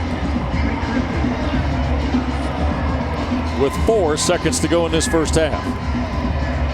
And I think what the last 2 drives have given Pitt is a little bit of confidence going into the locker room, especially defensively. I mean, NC State had basically done whatever they wanted to on the offensive side of the football, but Pitt getting that stop and then the subsequent score has done a nice job of really changing the momentum of the first half. Don't forget the huddle at the half.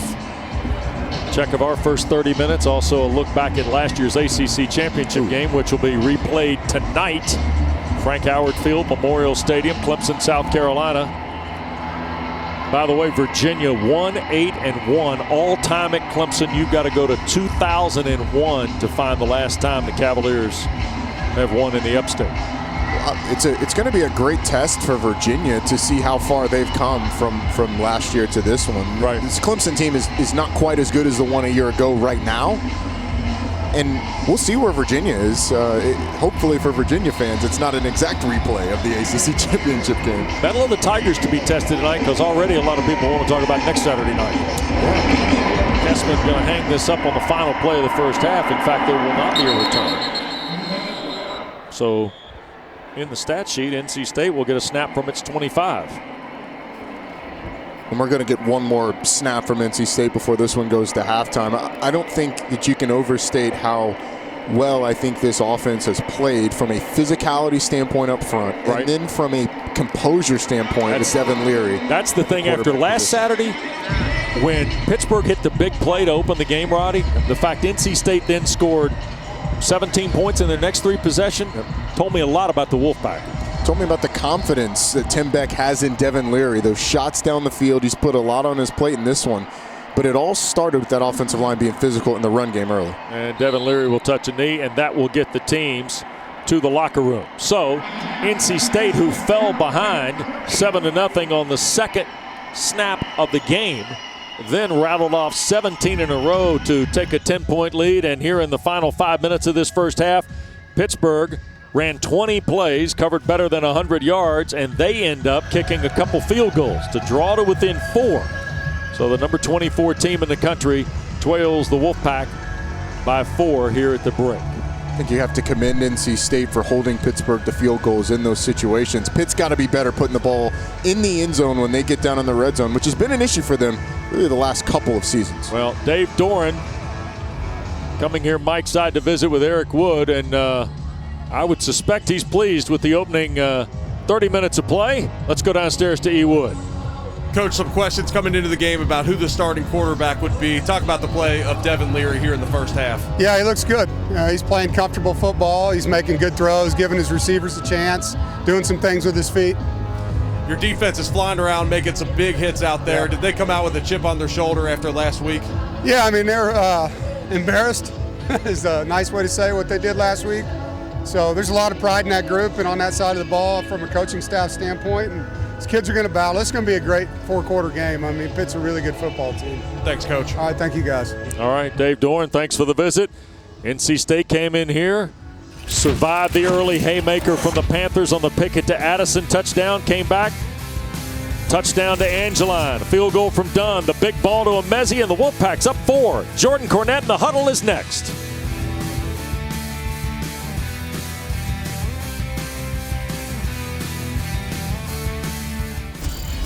Second half from Heinz Field in Pittsburgh. NC State leads number 24 Pittsburgh 17-13. Great to be with Roddy Jones, Wes Durham, and our tremendous ACC Network crew. Quite a first half for Devin Leary, Roddy. Yeah, Devin Leary got the start this week after appearing in the second half last week. And Wes, I thought that he has been fantastic in this game. Commanded the offense, shown the arm strength. 13 of 21 for 118 yards and 2 touchdowns. But overall, it's just his poise throughout the game. He's moved well in the pocket. There you see the touchdown pass to Kerry Angeline. Had a great back shoulder pass. Maybe an offensive pass interference. Not called to Emeka Emezi. Devin Leary's done a nice job in this game. Sure has. And you see the details, 118 yards, couple of touchdowns. And NC State has run the ball enough to kind of keep Pitt honest. Panthers kick it to the Wolfpack to start half 2. There'll be no return, and NC State will scrimmage from its 25-yard line. Let's go downstairs. Eric Wood visited with Pat Narduzzi. Yeah, I talked to Coach Narduzzi coming out of the half. The big things for him, he wants to see from his team in the second half. First off, eliminate penalties defensively. He's really frustrated with all of the offsides. Those are unforced penalties. And then offensively, he said his guys got to make plays, especially in the red zone. They were very bad in the red zone a week ago in scoring touchdowns, and it's coming back to bite them again this week. That's how Alex Kessman, Roddy, has kicked 5 field goals in the last 2 ball games, the last game and a half, technically. Yeah, that's been something that's plagued Pitt for the last couple of weeks, as Eric said, and the response to me is to be able to run the football. First down, Person. And tries to move the stack of blue shirts a yard, maybe 2 to the 27. There's DeMar Hamlin in the mix. 5th-year senior, went to Central Catholic here in Pittsburgh. And I thought Pitt's defense on their last time out in the first half did a nice job of reestablishing dominance, if you will. The physicality was better. They forced a 3-and-out from NC State. See if they can continue out in the second half. Bunch look here to the bottom of the screen. Counter with Person. Tried to get to the perimeter out of 1 tackle, and then Paris Ford banged him out of bounds at the 30. Tyler Bentley, the redshirt sophomore, looked like he had him dead to rights. Something that Randy Bates, the defensive coordinator for Pitt, told us during the week. They got to tackle better. Yep. And that was an example. You took a play that would have forced a 3rd and 6, made it a 3rd and 3. NC State in the first half, 3rd down, they were 6 of 9. Remember, they hit 4 of their first 4 to start the ball game. Which tied the number that the high number of the year that Pitt had given up against Austin Peay. Yeah. Hand it to Person again. And nothing there. Servassier Dennis in the middle of that one. One of the best names in the country. Oh, first team all ACC name team. Storm Duck and Servassier Dennis. Divine Diablo would like a word, Diablo sir? would like to talk to us about that. Little Tutu Atwell action. Ah, here we go. Oh, see, here we go. I knew it. We just throw one out and it leads to 5. DJ Turner now, and that's notable because Jordan Addison was shaken up toward the end of the first half. We saw Turner return the punt. We'll see if Addison comes back to the field with the Panthers on the offensive possession. Huge stop for Pitt on defense, forcing a 3-and-out to start the second half. By the way, for NC State, that's 2 straight 3-and-outs on their last 2 full possessions. Turner backtracks inside the 10. Working up the near side, gets to the 15 and got pulled out of bounds. And that was Cecil Powell. And of course, when we talk about these conference games, remember the Atlantic and Coastal flags have been lowered this year. There are no divisions. The top 2 teams by conference winning percentage will play for the ACC title, and that championship game is scheduled for either the 12th or the 19th. And of course, for the first time in their unbelievable football history, Notre Dame is in a conference, and they're eligible to compete for the championship as well. I'll believe that they're in the conference again when we see them again, Wes. It's been too long since we've seen them play a football game. Scheduled for Florida State next week. Panthers at the 19. Pickett on a play fake on first down. Kenny loops it, going back for Shockey Jock Louis, who looked like he was on a cross from the far side. Tanner Engel was there, along with Jakeem Harris for the Wolfpack. They ran a couple of deep over routes. You'll see Jacques Louis and Taysier Mack cross right here. Actually, Mack comes back out on a sort of a post corner. That never got up. The clearance on that was not particularly sharp. No, it wasn't. 2-by-2 look, and Vincent Davis tries to get going and going to have a hard time doing so. Cecil Powell, this corner. Remember now, Tashawn Smith, Chris Ingram were guys who they were counting on in the secondary, but number 4 has found the football a lot today from the Wolfpack secondary. You have to be impressed by the way this NC State secondary has responded despite all of the injuries, and Cecil Powell part of that. Yep. All of a sudden, 3rd and a dozen for Kenny Pickett.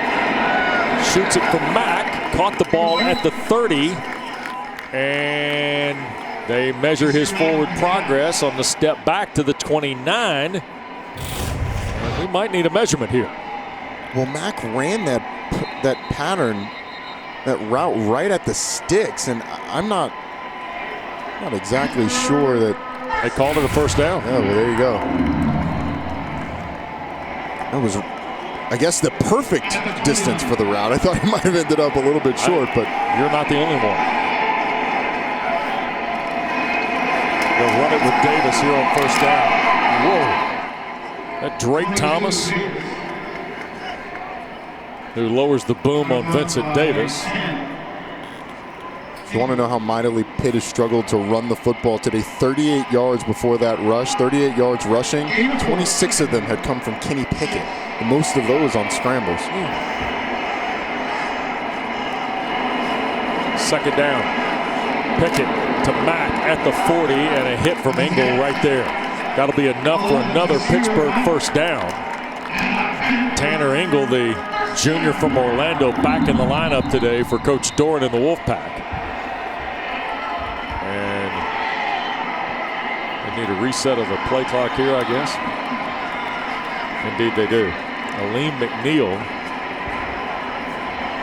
comes off the field for NC State as well. Ibrahim Conti with it. I don't know what Pitt thought was going on as you see Tanner Engel trying to stretch out that hamstring. Yeah. So Engel came off the field. McNeil was slow to get up on that play as well. Yeah. Those are 2 impact players that are off the field. If Pittsburgh's offense is going to take advantage, they need to do it right now. Moraga, the tight end, into the slot at the top of your screen here. First down and 10, and Pickett on the drop. Down the field, caught Turner. 30-yard line of NC State. And a first and 10 in Wolfpack territory.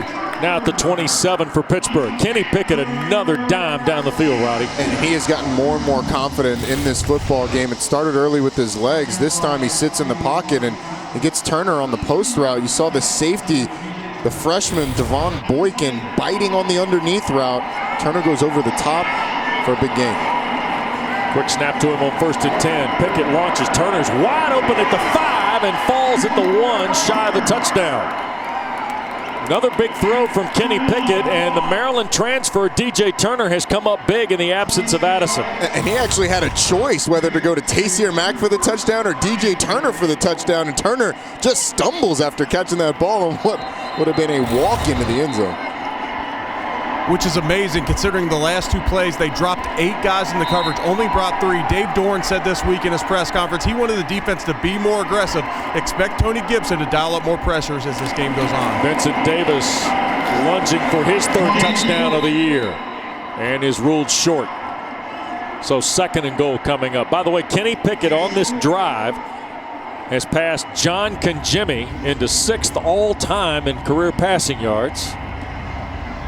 And we specifically mentioned that because John's a buddy, right?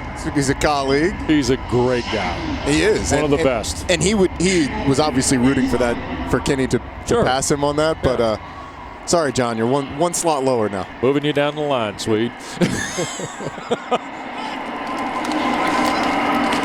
Davis again. Pittsburgh thinks he's in. The officials spot him back. Or Daniel Carter, I beg your pardon. The 220-pound redshirt freshman from St. Thomas Aquinas is coming to ball game, and Carter missed last week's ball game after he was injured in the Syracuse contest early. He's a little banged up on that one. He comes off the field hobbling. Ankle against Syracuse, and he's hobbling back. Those big boys up front, though, for NC State, they have done such a good job of resetting the line of scrimmage on these run plays, forcing a 3rd down. Yep. Pickett, play fake. Rolls to the right. Looked at Davis. Now going to throw it away, and it'll be 4th down.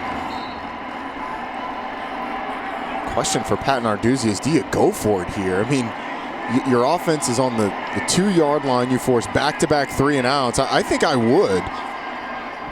Obviously, if you take the points, you're still down 1. But as Eric said, like, Pat Narduzzi wants touchdowns in these situations in the red zone. They don't get much better than this. Yep. I know he's extremely frustrated that they could not punch it in with this talented offensive line up there with Carter Warren, number 77. Expect them, if they're going to run the football, to run it over the left side of the offensive line here, but they line up in a strong side right formation. Yeah, Kerrigan, the tight end. Max, the only receiver to the left. That's Kerrigan in motion. I formation. They'll hand it to Davis, and he's not going to get in. NC State with a huge stand. It was 1st and goal at the 1 after the Turner catch, and Pittsburgh is turned away on 4 snaps. How big does the stumble become by DJ Turner? I mean, what a job by this NC State defense, coming up with 3 big stops on the run play. They stopped the pass play as well. NC State stands and gets the ball back inside its own 5.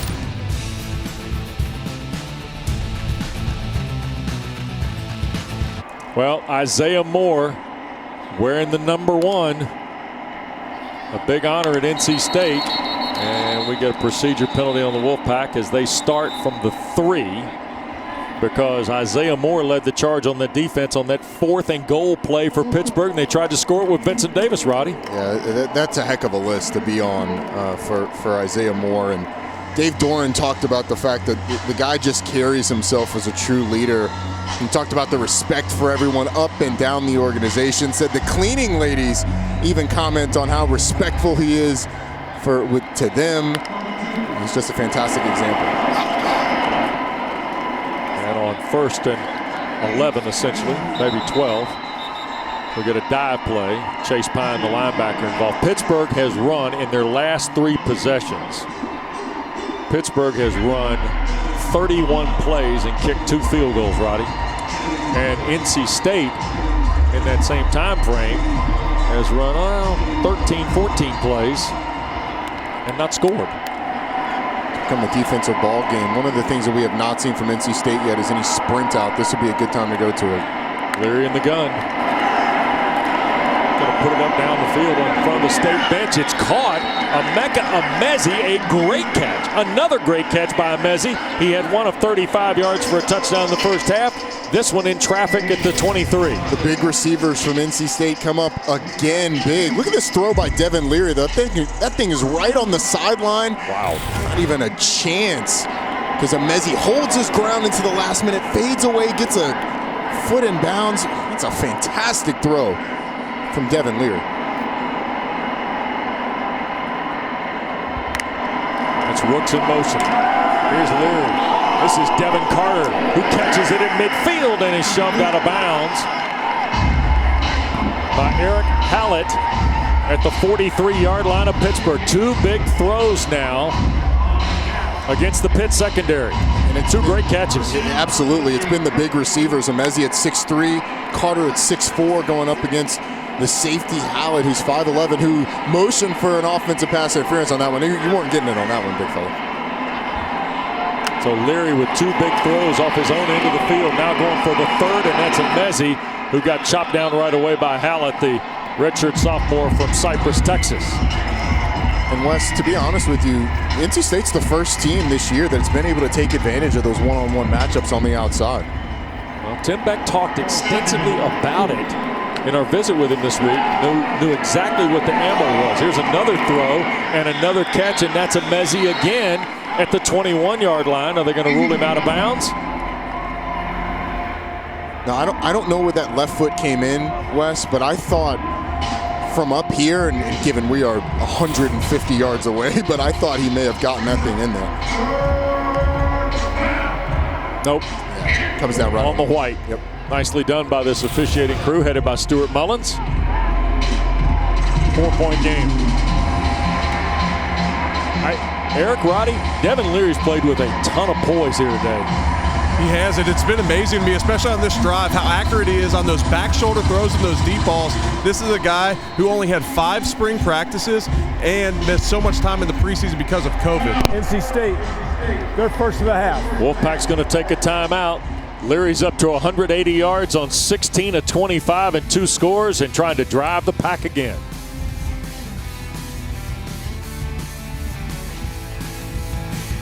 A bad man. Touchdown, Atlanta. He's off to the races. Aaron Jones. Monday night, 8 o'clock, Falcons and Panthers from historic Lambeau Field. Our Falcons next on the Aaron Rodgers Revenge Tour. Oh, really? Yep. Nice. Eric, can you believe that? I can believe it. What a move by the Packers to just motivate Aaron Rodgers by a first-round pick. Here's the third down play to hand it to Person. And right away, Pitt is there. Pittsburgh was all in the call with Savasier Dennis. I think that's the definition of playing downhill on the other side of the line.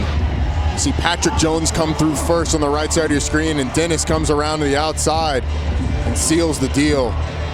After a really nice start to this drive for NC State, it kind of stalls out.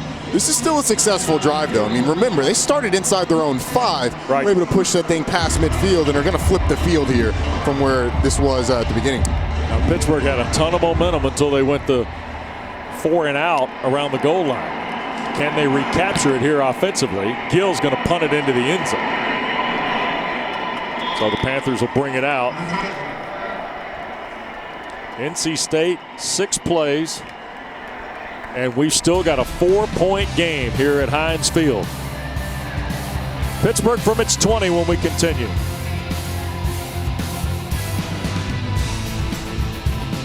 In one of our triple header on ACC Network, 4 o'clock. Chris Cotter, Mark Herzlich, and we welcome Tiffany Blackman to the ACC Network for Virginia Tech and Duke. And then ACC Primetime Football presented by Geico tonight. Clay Matvick, Tim Hasselbeck, Katie George will be at Frank Howard Field, Clemson, South Carolina for Trevor Lawrence and number 1 Clemson against the Virginia Cavaliers. Pitt takes over at its 20, and whoa!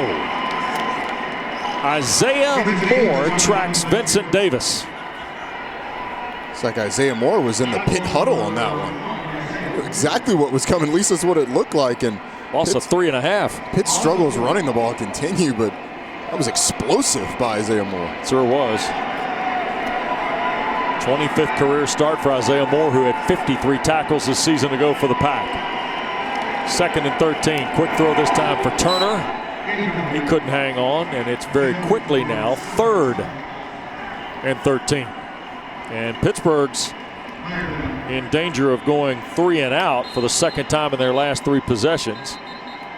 And Terrell Dawkins is shaken up on the play for the Wolfpack. Tony Gibson's got to be very pleased with the way the defense has handled Pitt today, especially against the run. Likewise, Tim Beck's got to be happy with the way this is set up for Devin Leary in his first start of the season. Yeah, he certainly does. And Pitt's got this 3rd and long. And you've mentioned a number of times, Wes, that Jordan Addison got shaken up in the first half, has not returned to the game. He's now on the sideline without pads on. He's got his mask on. There he is. Yep. There's Jordan Addison. And fantastic freshman. Yep. Is done for the rest of the day. He had the long touchdown catch early in the game and got shaken up. So Pitt's going to continue without him. One of a number of injuries we've seen in this one. Yep. I'd look for pressure from NC State's defense on this 3rd and 13 on their last drive. They got picked apart down the field, dropping 8. I think they at least have to bring 4, maybe 5 defenders on this play, make Kenny Pickett make a faster decision, and give these defensive backs a shorter time frame to cover for. I think you're right. Pickett, straight drop, pressure, cuts it loose from Mack, and cannot make the play against Shaheem Battle. Eric, you were exactly right on that one. They go with the 4-man rush, played cover 2 man behind it. And Battle actually had a step there, but his throw was just a little errant. Coming up on 5 to go here in the 3rd. Gentlemen, and NC State still holding this 4-point lead as Kirk Christodoulou set to kick it away. And he does so. Thomas will let it hit, and it checks up. Shaki Jacques-Louis got a hand up to touch it just inside the 30, and that's where NC State will take over, and we get more Devin Leary here. And one story that has emerged this week about Pittsburgh and NC State, and there's several ties, but one that we found out here late this week regarding Tim Beck, Devin Leary, and Pat Narduzzi. Now, Devin Leary grew up in New Jersey, and he played high school ball at Timber Creek, where an older player on the team his freshman year was senior Cam Chambers, who was Michigan State's #1 recruit. And Cam took an unofficial, Eric, to East Lansing. And when he did, he decided to take the freshman named Devin Leary with him in 2014, and they saw an unbelievable game. Tommy Armstrong was intercepted by Trey Wayans in the end zone for Michigan State to preserve the win. Here's Bam Knight on first down. He gets a couple. So this week, Chris Proctor, who's the QB control guy for NC State, he and Tim Beck and Devin Leary were watching film of a 2014 Michigan State-Nebraska game because Tim Beck was the offensive coordinator at Nebraska. And Devin Leary's in the room and said, "Oh yeah, I was at that game." And Tim Beck goes, "You were?" And he said, "Yeah, your quarterback threw a pick in the end zone to lose it." Wow. All in part because of Cam Chambers. Ball batted in the air off the Leary throw, and it's incomplete. It's a great sort of full circle story. Oh. That was a nice play by Pitt, though. It actually ended up as best as it could for NC State because everything was covered. The screen on the front side, the smoke screen on the front side was covered. The slip screen on the back side was covered. And had that ball gotten off like it could have, it probably would have been picked because Pitt was all over it. 3rd down and 9. NC State, who was 4 of their first 4 on 3rd down, is 2 of their last 7 today. Leary with 3 to the wide, going to go that way. Amezi, who's been a target all day, got tangled up downfield with Marquez Williams, incomplete. And the Wolfpack goes 3 and out, Roddy. Yeah, they do. And Leary's been so good with the back shoulder throws down the field throughout the game. That time opted to go down the field, and Williams was way over the top of that, had great position to defend that one.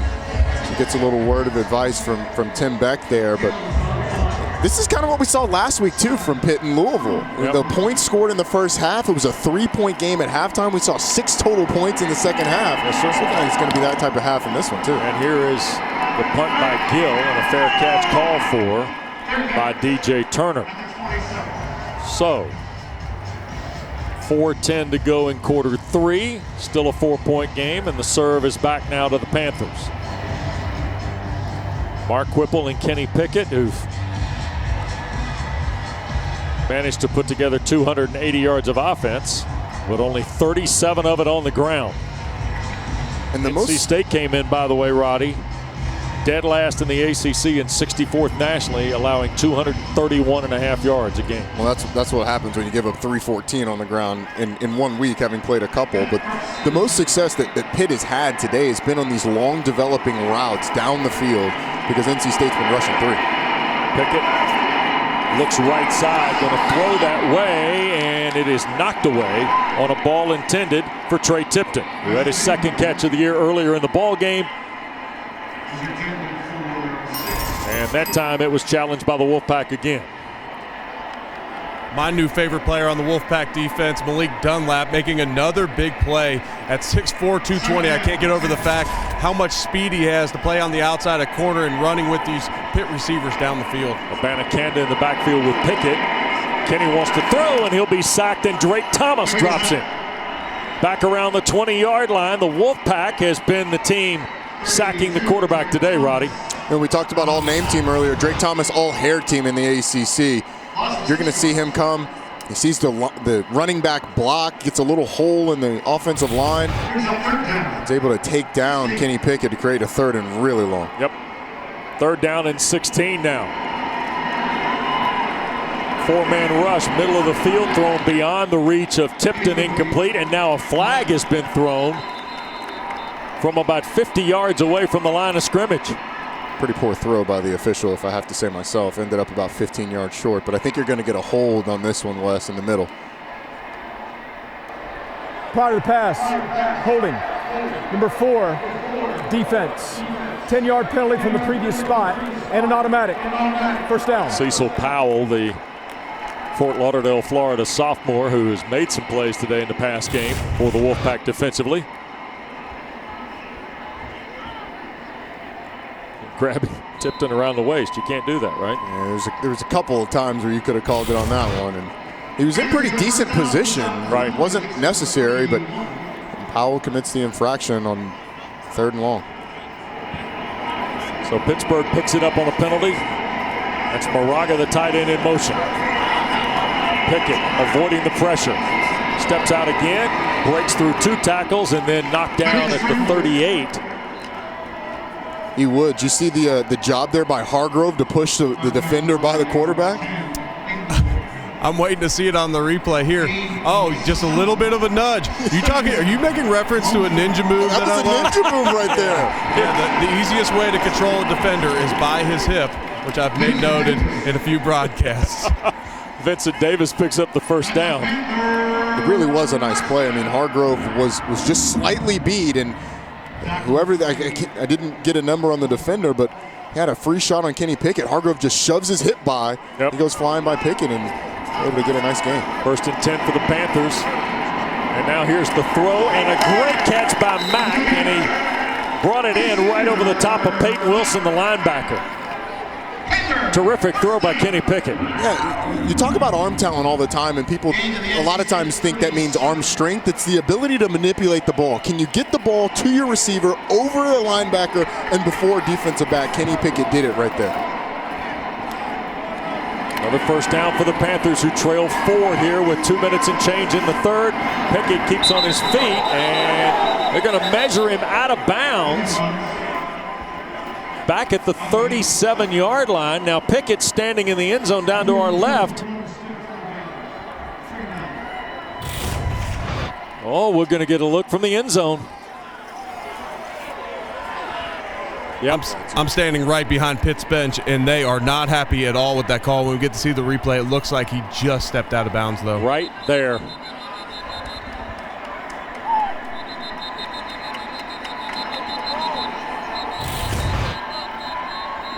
So trying to get the play clock pushed back to 40 with 1:58 to play. Watch the right foot right there. Okay. Please reset the game clock to 2 minutes, 5 seconds. He split the white line with his left foot. On my He was close to being able to stay in on that one. I mean, it's incredible. But Kenny Pickett has been kind of a one-man band here almost. 264 yards passing, 27 yards rushing. He's accounted for 291 of the 306 yards Pitt has. Yep.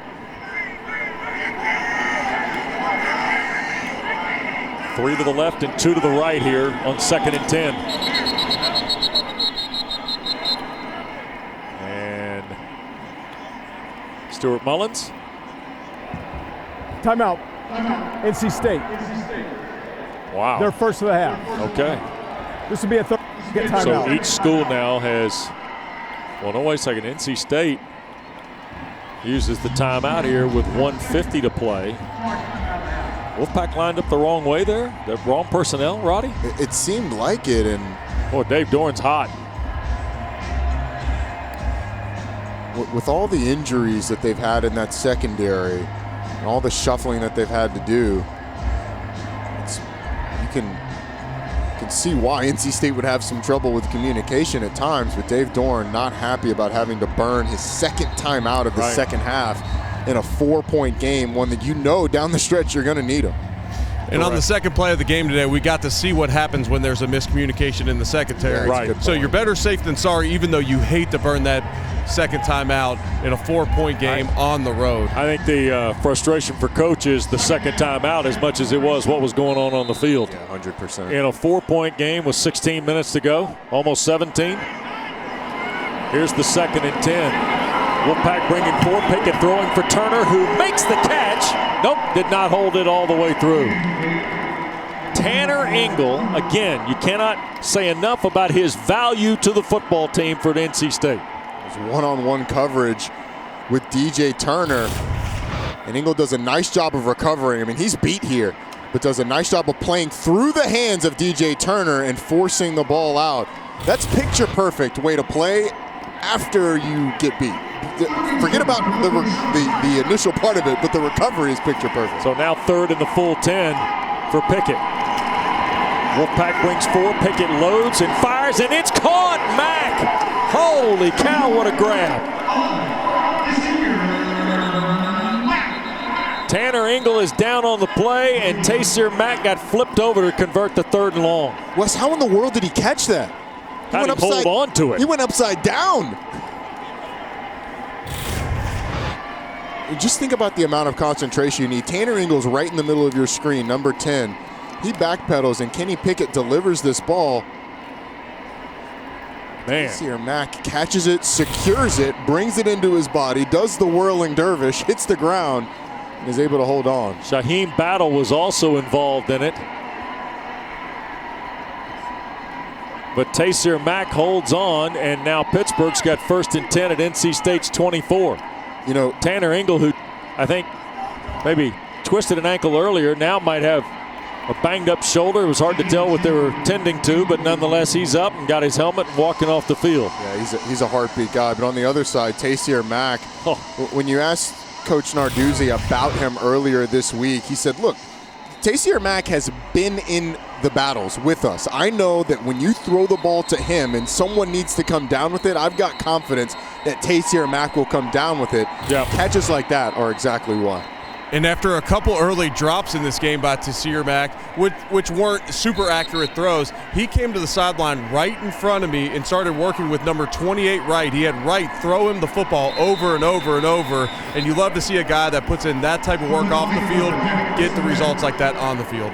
Kenny Pickett, 277 yards, now looking for the go-ahead score. Turner the catch at the pylon, and Pittsburgh takes the lead.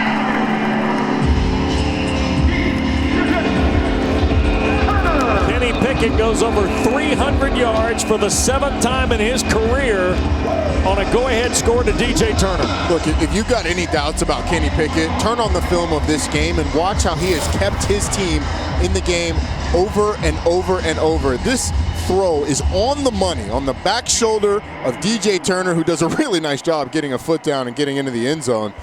But Kenny Pickett on that drive extended it with his legs, made some fantastic throws, was helped with some fantastic catches, and Pitt's able to take the lead. They're going to review the catch and score by Turner. And with Jordan Addison going out, Roddy, we were talking before the game. Jordan Addison had 2 times as many catches as the next closest guy, DJ Turner. They're going to take a look to make sure this is a completed catch, and off the replays that we've seen, it's clear that he's in the end zone. Does that right foot go out, the left foot, excuse me, go out of bounds before he crosses the goal line? There's nothing definitive there, but that's going to be the question. That Remember, the call on the field's a score too. Yeah, this will give us a little bit better look on whether or not that foot's out. Right's clearly in. So it's a catch. Left is right on the line. Can you tell? I don't. From what we've seen, there's not enough to overturn it, in my opinion. If it stands, it'll be a 9-play, 73-yard drive in under 3 minutes. Again, I don't see how you can overturn it based on what we've seen. It's a great job of our camera crew. Absolutely. Getting those multiple angles, but there's just not the definitive look of the foot out of bounds and the ball not in the end zone, what you would need. See there, you don't have the definitive look of the foot. Our producer Russ Winham, our director Tim Sutton, our great ACC Network crew here. If for some reason it is ruled not a touchdown, it'll be 1st and goal at the 1 again. And after the last goal line stand by the Wolfpack, I know this Pitt offensive line, Mark Whipple, Pat Narduzzi, everybody's hoping that they call it a touchdown here. They just had tremendous struggles when they've gotten the red zone, and they've had 2 touchdowns today, both outside the red zone, and maybe that's the key. Big plays for this Pitt offense and not grind it out the entire drive, take shots down the field. Pat Narduzzi says it's a touchdown. He said it a couple different times. They have a video board, pretty extensive video board here at both ends of Heinz Field. So Dave Dorn's looking at one. Coach Narduzzi stared up to the one going toward the river, down to our right, and they're seeing what you're seeing. This is going to be the look. Check out that left foot. I don't think you can tell. I don't think you can overturn it based That's on right. it. That's it. I really. Here's Stuart Mullins. After further review, the runner stepped out of bounds with the ball at the 1-foot line. It'll be 1st and goal at the 1-foot line. The clock is correct and we'll start on my signal. So we're going to put a little star in the scorebook around that, and we're going to move on. Second time DJ Turner, by the way, has been denied his 2nd touchdown catch of the year. And if I'm Pitt, it's quarterback sneak, quarterback sneak, quarterback sneak. Don't even turn around and hand the ball off. Let Kenny Pickett finish it off for you on a sneak. But good for the referees. They got better eyesight than I do. NC State goes and gets Joshua Harris at 344 pounds and Aleem McNeil listed at 320, and they're going to play to the shoulders of Jimmy Morrissey. And there's Pickett with a flag down. Now, whether Kenny Pickett is in or not, and one official says he is in.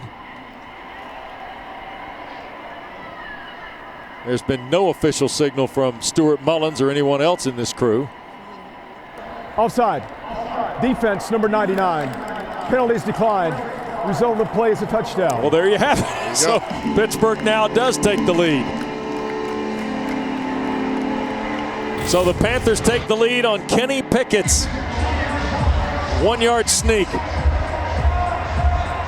And after being stymied at the goal line in their last trip, it's a really nice job of Pitt stringing together a drive and getting it in the end zone. 10 plays, 73 yards.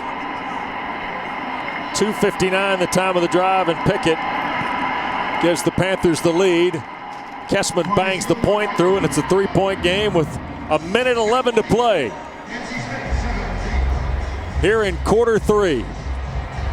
This is a dynamic that we have not had since that first touchdown by Jordan Addison early in the game. Kenny Pickett has engineered a few drives in the second half to get his team down close, and their ability to be able to punch the ball in the end zone is going to be something that Pat Narduzzi can finally breathe a sigh of relief about. All right, so a 3-point lead now for the 24th ranked Panthers, and NC State's going to get the ball back, and Tell you what, how about the Aflac trivia question today, gentlemen? Right here from Heinz Field. Which NCAA school currently has the most quarterbacks on NFL rosters? I'm going to say NC State. Roddy? I'm gonna abstain because not only do I know the answer, I know the answer is right. This one was a layup. And because you guys share answers up in the press box and leave me to guess down here and make a fool of myself. Well, I actually like to see them live, but Wes said this one's a layup. I just said it's a layup.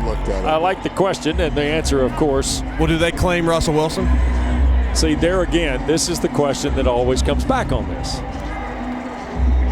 As the Wolfpack comes back out, let's give you the answer. And the answer is NC State. Russell Wilson, Eric. Phillip Rivers and Jacoby Brissett both in Indianapolis. Ryan Finley now backing up Joe Burrow in Cincinnati. And Mike Glennon, who's had a very nice career playing in Jacksonville. How about that? NC State from its 25. 3 of the last 5 drives for the Pack have been 3 and out. Leary trying to change that, looking near side, and Porter Rooks could not measure. Last time, well, I shouldn't say the last time, late September 2009, Carter Finley Stadium in Raleigh. Russell Wilson went 21 of 35, 322, 4 scores. NC State beat Pittsburgh 38-31 that day. Just glad they didn't pull out the film when we played Georgia Tech in 2010. Here's the catch by Rooks up the far side toward a first down. Up close and personal look of how good that guy was going to be. But Devin Leary has been really good today as well. He missed the corner route on that first play. That's a throw that he wants back, but a nice job getting him a third and manageable. And yeah. This conversion could go so far to getting NC State back on the right side of things. They were able to string something together on the last drive. Let's see where they go here. It's been a while since they've been able to run the ball as forcibly as they did in the first half. Pittsburgh looks like they're going to bring some heat here. Bam Knight into a stack on 3rd and short. Nothing. The Panthers are not going to post big sack numbers today, Roddy. But here in the second half, they've been pretty stingy. They've really settled down in stopping the run. I mean, NC State had such success running the football early, and this offense is still on the field. Well, I believe they'll just take it to half and be able to think about it as it is fired up. This defense has really settled down in the second half. You betcha. Third quarter is over at Heinz Field. 24th ranked Panthers back in front on Kenny Pickett's 1-yard plunge. Last 50.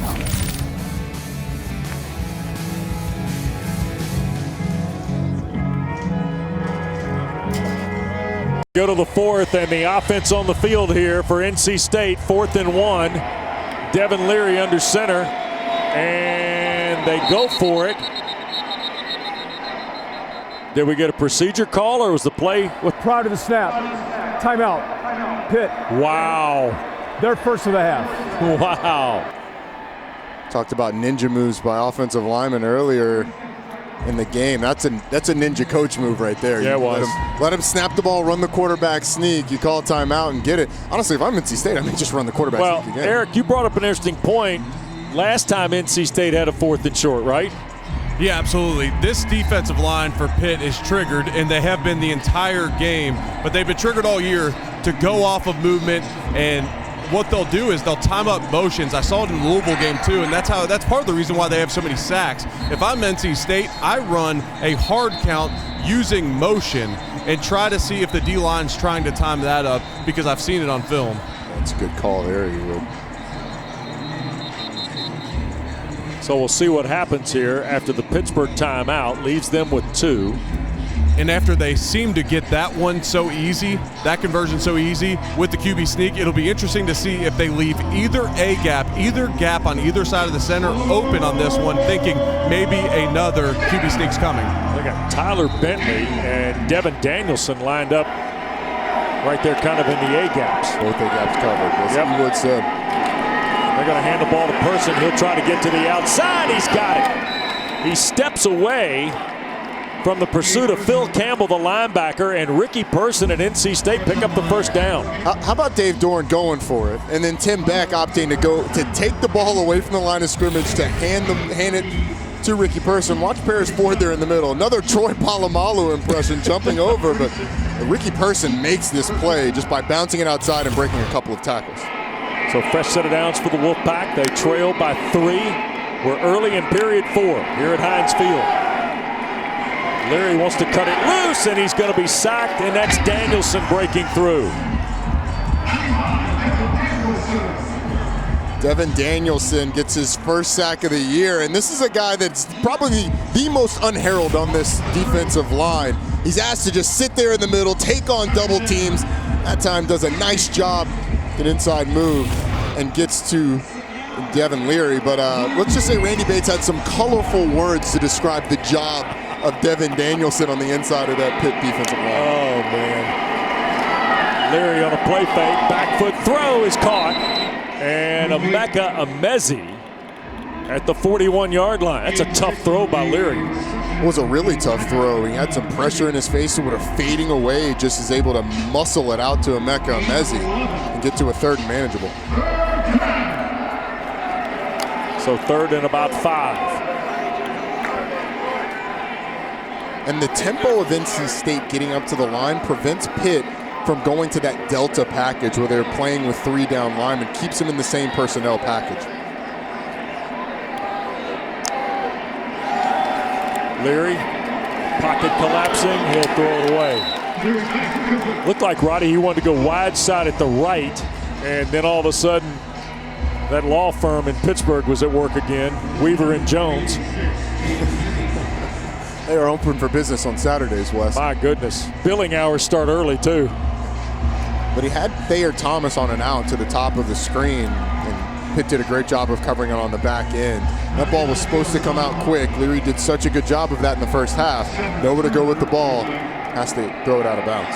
After the successful fake punt by Louisville a week ago, Pat Narduzzi electing to keep his entire defensive line and linebackers on the field for this 4th down. Yeah, 8 plays and a punt for the Wolfpack. Turner, who's really been a factor in the second half as a wide receiver, is deep. And what do we get here? Delay a game? Delay of game. I can assure you. Offense. 5-yard penalty.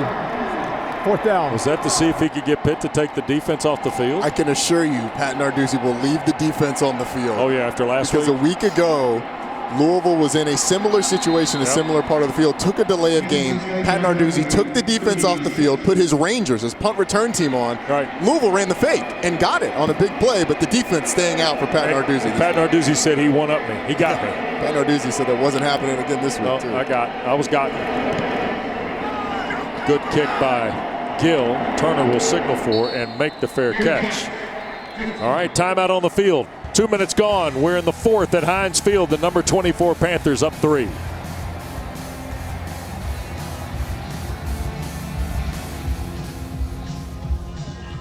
They're going to play 14. Kenny Pickett was lights out on the last drive for the Pittsburgh Panthers, leading to a touchdown. And he did it through the air mostly. A fantastic throw over a linebacker that Taysir Mack's able to bring in. This one, a back shoulder to DJ Turner that put him at the 1-yard line. And it was only fitting that Kenny Pickett plunged in the end zone for the touchdown. He's accounted for 328 of 343 total yards for Pitt. And looking for more here. First down throw, and he'll just bail out to the bench area. Where A.J. Davis, the running back who's not playing today, makes a pretty good catch in his sweats. Tanner Engel, absolute gamer, Roddy. He has battled here today. He's done that, and now he's going down with a cramp, it looks like. Yep, that's exactly what it is. So Tanner Engel goes down. It's a guy that did not play a week ago against Virginia Tech, and that Coach Dorn was so excited to have back. Yep. Second leading tackler, sort of a heartbeat of the team guy. Not the biggest, right, at 188 pounds, but is all over the field. All right, we'll take a break, come back. They tend to Engel will continue from Pittsburgh.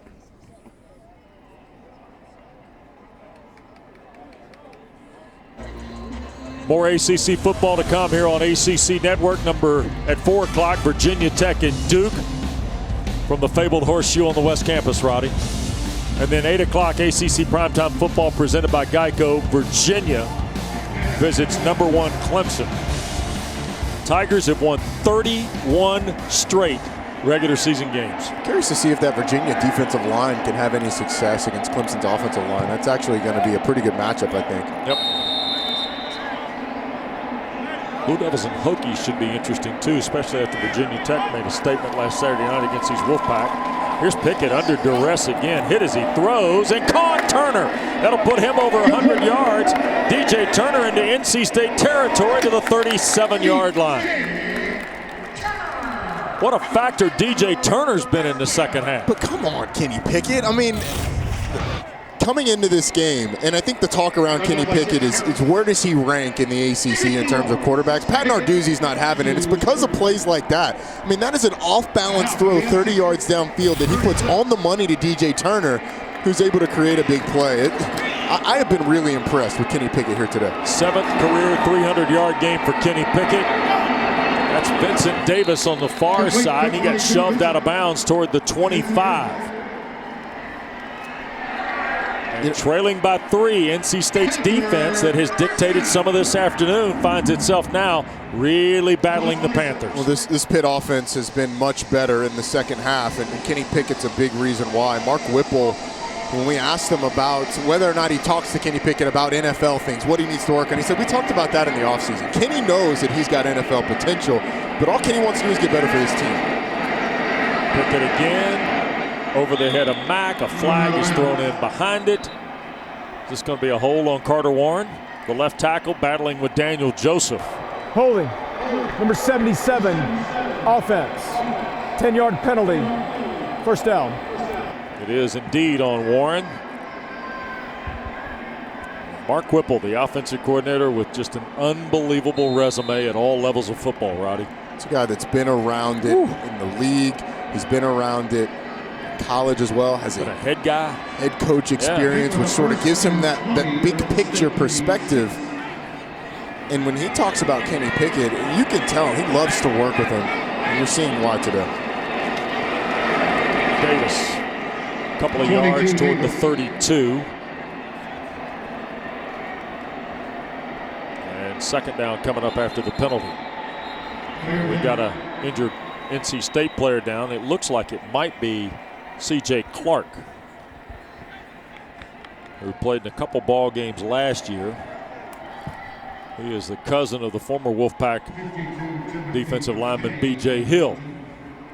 B.J. Hill was a part of that defensive line where everybody got drafted. Yes, sir. Everybody. 11:40 to go. Fourth period of play continues from Heinz Field in a moment.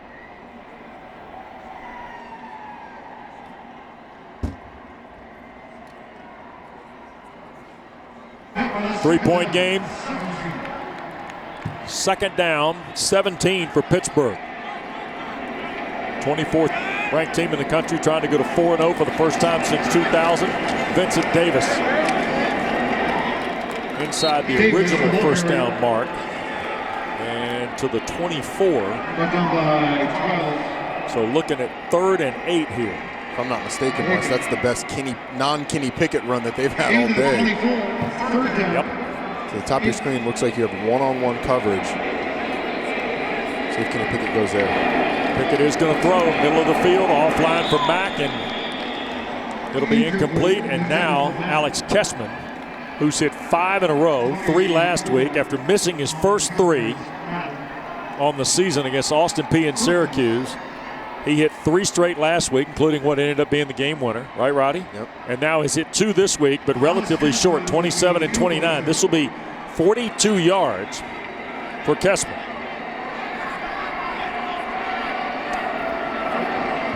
To push the lead to 6.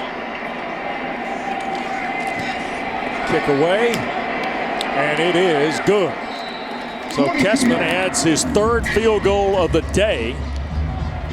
And now the Pittsburgh lead is a half dozen at 23-17 with 10:52 to go. And Eric mentioned at halftime, Pat Narduzzi wanted Pitt to cut out the penalties. In large part, they have in the second half, but that drive was stalled by a holding penalty. Right. So that comes back to bite them, and they only get the 3 points out of it. So a 7-play drive, 62 yards in 2 minutes and 15 seconds. You used the term settling down for the Pitt defense earlier. They have settled down in this second half. By the way, Pittsburgh, by my count, after committing, 10 penalties in the first half, only one, the holding call, here in the second half for Coach Narduzzi's team. There have been 19 total in the ball game. And now it's on NC State in the offense, and Devin Leary, who's thrown for just under 200 yards on 18 of 31, to see if he can engineer a scoring drive.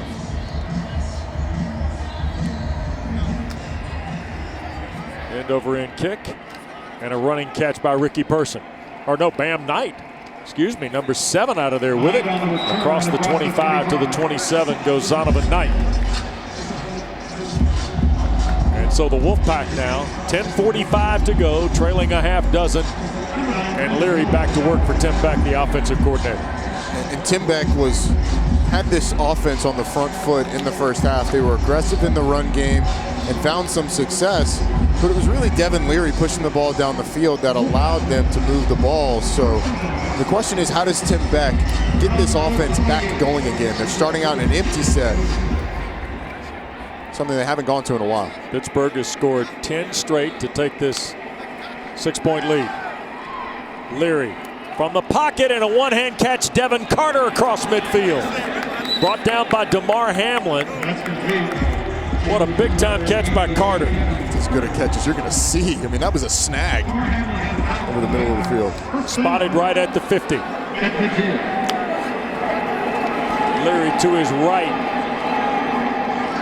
Hoping somebody comes free and then throws it, and it's caught right at the first down stick. And that was Thayer Thomas. Devin Leary never lost his composure on that. He starts to press the line of scrimmage. The defender comes off Thayer Thomas, and he just flicks it off to him. I really like the first 2 plays from NC State. Yep.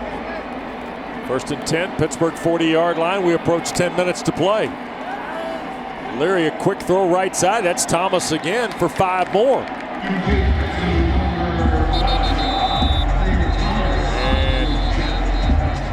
Stuart Mullins asking for timeout, and an injured Panther is down. David Green, the big defensive tackle. And the way he went down after the play, it looks like another cramp. And I'm down here on the sideline. It is not a hot day here in Heinz Field, and a number of defenders, especially on both sides of the ball, have gone down with cramps throughout this game. It's one of those weird days, and maybe it has to do with the weirdness of the season, but there's the snag by Devin Carter. I mean, it's as good a catch as you're going to see. Then the 2 to Thayer Thomas. This is the one you're talking about where he just kind of buys his time. And watch him. He presses the line of scrimmage. Yeah. You have Savasier Dennis come off Thayer Thomas, and then he's able to complete it there. And that's just an easy pitch and catch that you'll take every time from Thayer Thomas. Yep. Devin Leary done a really nice job today, Roddy, for NC State. I think we've seen really good quarterback play on both sides for these teams. I mean, Kenny Pickett sort of willed his team at times down the field, and Devin Leary putting the ball on the money, giving his receivers a chance to catch the ball downfield, which sometimes ended up in catches, sometimes ended up in pass interference. And in the second half, he's largely been kept at bay, but he has played well today for sure. Yeah. Meanwhile, they tend to Green here. And this might be a little bit more than a cramping issue, the way they're looking at the left leg.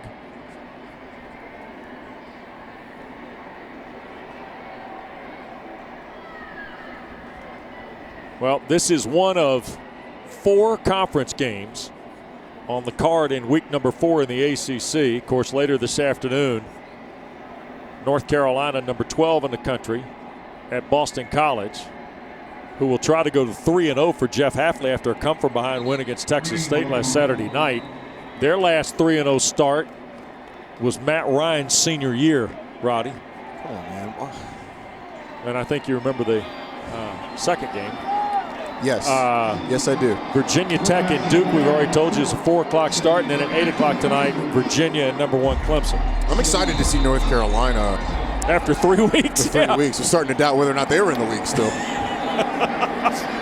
All right, Green off the field. That's Jordan Houston checking to the boundary at the right. Now Leary in trouble, and back to the line of scrimmage. He got knocked down by Kalijah Cansey. Better get ready for Kalijah Cansey, folks. He's going to be in this league a while. Yeah, he certainly will be. He's going to be really good. But NC State's going to mark that formation and motion down because you got Jordan Houston lined up against a linebacker, and I thought he was just going to take off and you're going to take a shot down the field. As it stands, you've got 3rd and 4, it looks like. Well, here it is in the Wolfpack today, 6 of 14, 2 of their last 10. Leary pushing left, throws that side, and Hamlin battling Thomas. Threw his hands up as the ball went by. Incomplete. Flag and there is a marker down on the play. Servassier Dennis lit up Devin Leary as he let go of the ball. Personal foul. Roughing the passer. Oh, wow. Number 32 defense. 15-yard penalty and an automatic. First down. Drive is alive for NC State with 9:09 to go, Roddy. Penalty stops the drive on one side, extends the drive on the other. Pat Narduzzi has his arms up in the air.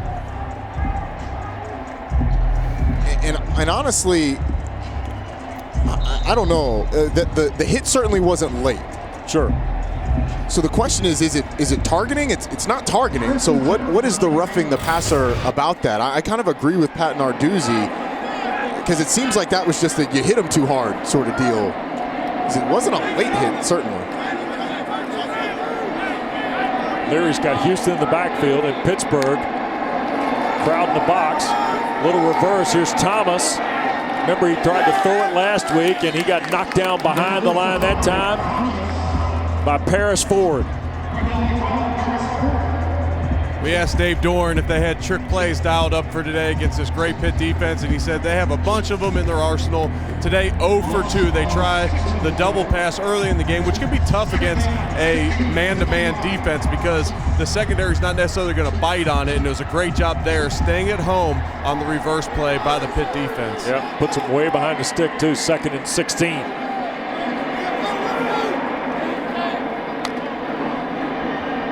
Leary with Houston in the backfield. Loops to the end zone and overthrows the intended receiver, Dylan Parham.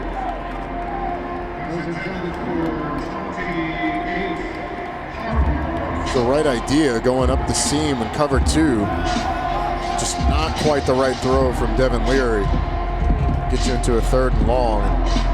The Delta package is going to come out for Pitt, going to put pressure on this NC State protection. This is Jones, Cansey, and Weaver. You know, it's been a while since we've seen Kerry Angeline get involved in the offense. He's in the slot to the bottom of the screen on the hash with a lot of room in front of him. Yep, and they need a lot of money. 16 yards to the first down stick. Leary waits, throws. Angeline wide open, touchdown, NC State.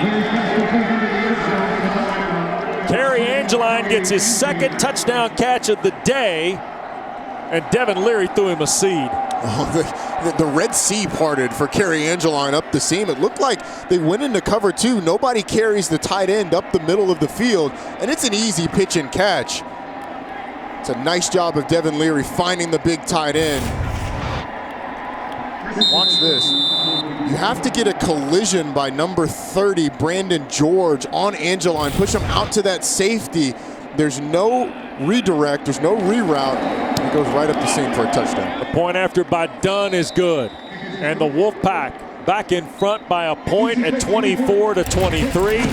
3rd touchdown pass of the day for Devin Leary. This time, Kerry Angeline on the back end. Back to Heinz Field in a moment.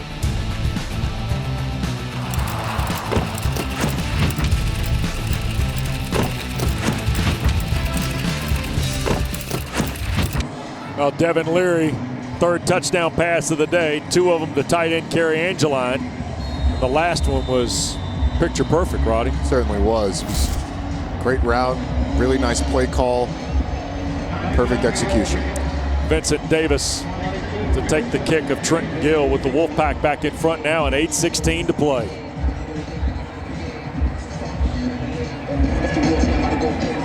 And there will not be a return here, and Pittsburgh will scrimmage from its 25. All right, let's take a look at this thing, Roddy. Well, Kerry Angeline is to the slot to the bottom of the screen. These safeties are going to split and cover two, and what you'd like is a redirect from Brandon George, the outside linebacker, to push him out closer to that safety. Doesn't get that. Angeline gets a free release to the middle of that cover two zone, the weakness of that zone. It's an easy pitch and catch for Devin Leary. Yep. And a great call up here, by the way, Eric. I thought Roddy's predictability was impressive. Yeah, they're going to start telling Tony Romo he's making a Roddy Jones type call after that one. That was phenomenal, bud. and honestly, I saw the same exact thing pre-snap. Here's Kenny Pickett fighting upfield, and he'll tuck and run. At times today, the Panthers' best runner has been their quarterback, Roddy. I'd say consistently today, it's been Kenny Pickett on the ground. That's been their best way to move the ball. It's certainly done a nice job in the pass game as well, but his ability to extend drives and to create plays with his feet is probably going to go underreported and underrated in this game, but it's propelled this offense. Second and short. Here's Vincent Davis setting sail. He'll get toward midfield, and a first down for Pittsburgh as we work toward 7.5 minutes now to play in the ball game. A 1-point lead for NC State. And Aleem McNeil comes back into the game, big number 29 after that big Pittsburgh run. And Vincent Davis must have heard us talking about Kenny Pickett being the best runner of the day, because he's had a couple of nice runs here in the second half. Sure has. First and 10, Pickett to throw. Here comes the Wolfpack. In front of the bench and thrown away. Closest guy was Tipton, and now flag.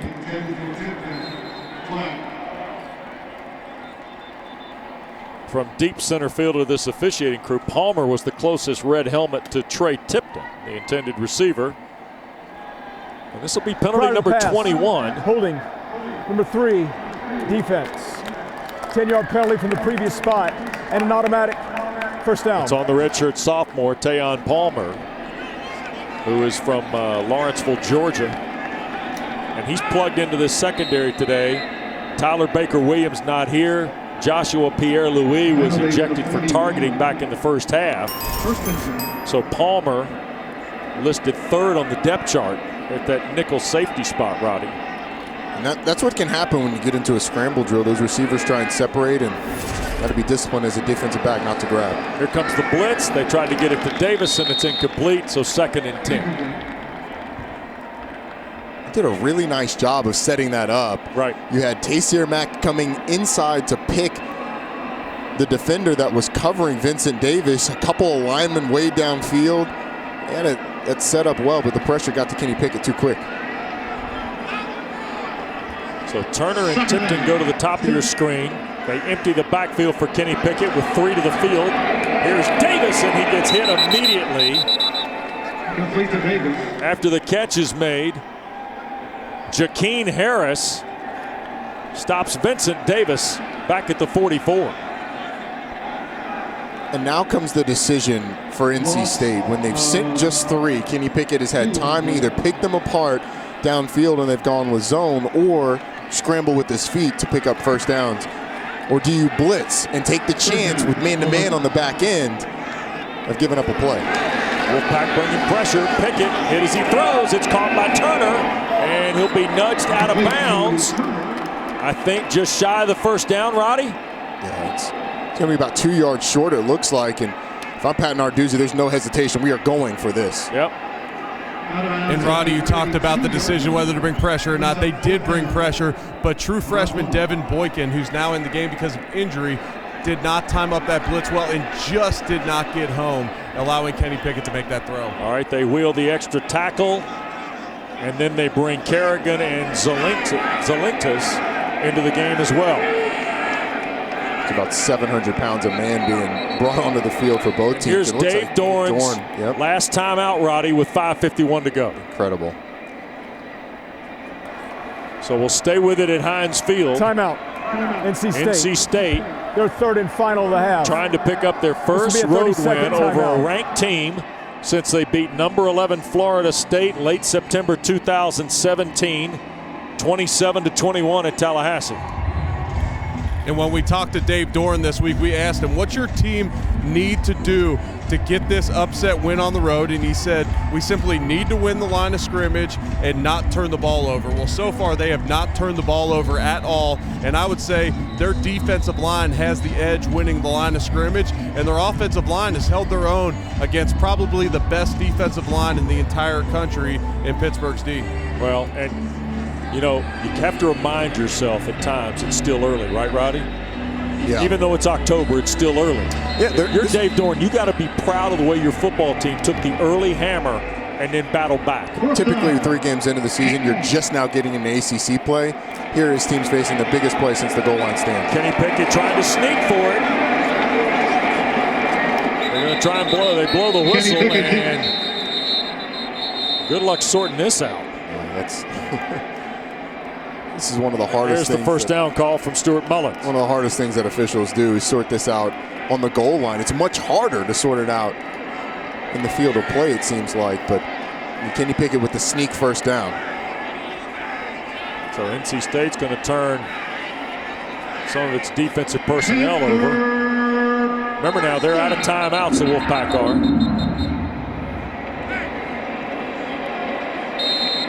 5:43 to play.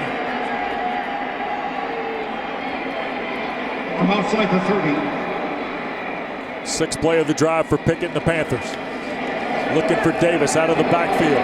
Peyton Wilson measures him up and will hold him to just a 2-yard gain. I've not called the name of Peyton Wilson all that much today, but he was another guy that was out last week against Virginia Tech, and Dave Doran was really excited to get him back, as was Tony Gibson. And he seems like he and Tanner Ingle being back have just shored up this defense a little bit, especially in the run game with fits and with positions. Better football team with those guys back up there for sure. Vincent Davis stays in the backfield. Here's Pickett, second down and 8. Looking for the end zone. There's Turner out there, and it's broken up on the play. Well contested. Palmer, the redshirt sophomore, stayed right with DJ Turner. Tyon Palmer doing a nice job of closing the space, getting in phase, reaching up and batting that ball down. That's coach's tape stuff right there. Yep. When they talk about knowing your technique, Eric, that's what they mean. Excellent play by him on the outside there. I loved how he turned his head with the receiver. When he started looking up, then he turned. It was a phenomenal job on the outside. So now third down and 8. Pickett wants to throw. Wolfpack trying to get there. Wide open Mack. Taysir Mack's got the first down, shy of the 15. Devin Boykin, who Roddy spoke of earlier, the young freshman in there to make the play. They turned Taysir Mack loose. Again, bringing pressure on third down was NC State. Kenny Pickett maneuvers in the pocket and finds the open man. 1-point game. Wolfpack sees Pitt get a fresh set of downs. Flag on the play as Davis works down to about the 13-yard line. What I loved on that third down, at 5'8", 175 pounds, Vincent Davis picks up the blitzing Peyton Wilson, and down on the day is A.J. Davis, their best pass protector in the backfield. So Vincent Davis steps up and makes the big protection to allow that throw down the field for a first down. Yep. I can tell you, as a running back, that is not fun. Defense, 12 players on the field during the play. 5-yard penalty from the previous spot. Repeat first down. Wow, okay. Roddy, when you were at Georgia Tech, did you guys throw the ball for you to have to pass protect? Occasionally. I didn't say it was often. I just said it wasn't fun. I'm just kidding. You came in to play under my former head coach at Buffalo, Chan Gailey, and I know you were pass protecting then. Oh, yeah. Got a little wildcat action there. Here we go. Todd Sibley has come in to run the Wildcat. Sibley on the keeper. Inside the 5 toward the 2 before, again, Peyton Wilson makes the tackle. Pitt's had some success going to that a couple of times this year. 7th carry of the year for Sibley, who's got a touchdown, by the way. Seems almost exclusive to this now when you see him. You had a couple of guys coming around. Jake Cradle, the right guard, getting a nice block there in the hole. And Kenny Pickett going to line up wide again, so Mark Whipple's going to wildcat this thing to the house if he can. 3.5 to go. NC State out of timeouts. Here goes Sibley trying to find the seam and got turned away at the goal.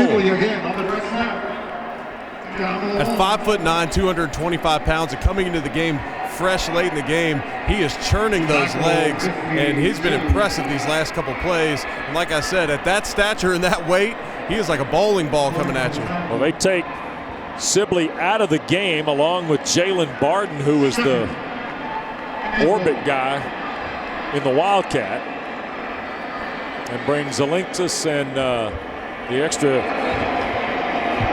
tight end Kerrigan back into the game. Pickett keeps. I think Pickett tried to squeeze and got turned back again. Remember, NC State's out of timeouts. They can't stop the clock here, Roddy, and we're going toward 2.5 to go. Well, if I'm Mark Whipple, it's quarterback sneak, and then maybe another quarterback sneak if we don't get it on the next one after that goal line stand that NC State had earlier in the game.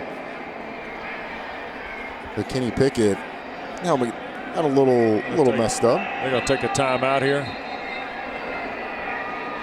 We got bailed out by the resetting of the play clock. Reset the play clock again.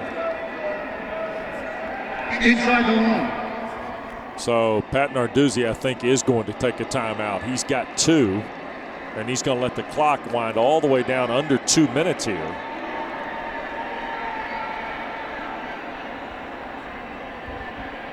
What a game this has been. Yeah.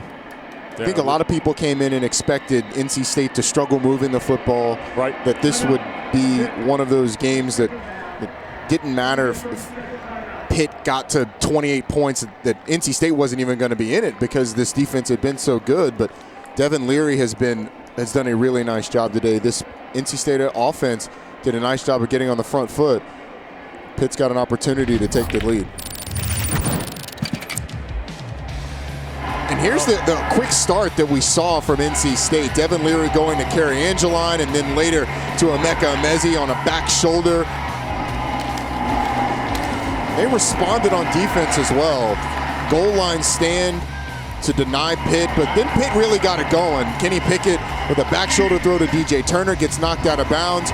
Quarterback sneak on the last drive to take the lead. Then it was NC State right back at it. Carrie Angeline popping up once again up the seam. And that lets you know how we got to this point. Pitt knocking on the door. Pickett, who snuck from a yard out late in the third quarter, tried to dive over the top, and NC State met him at the apex and knocked him back. Now it's called a touchdown.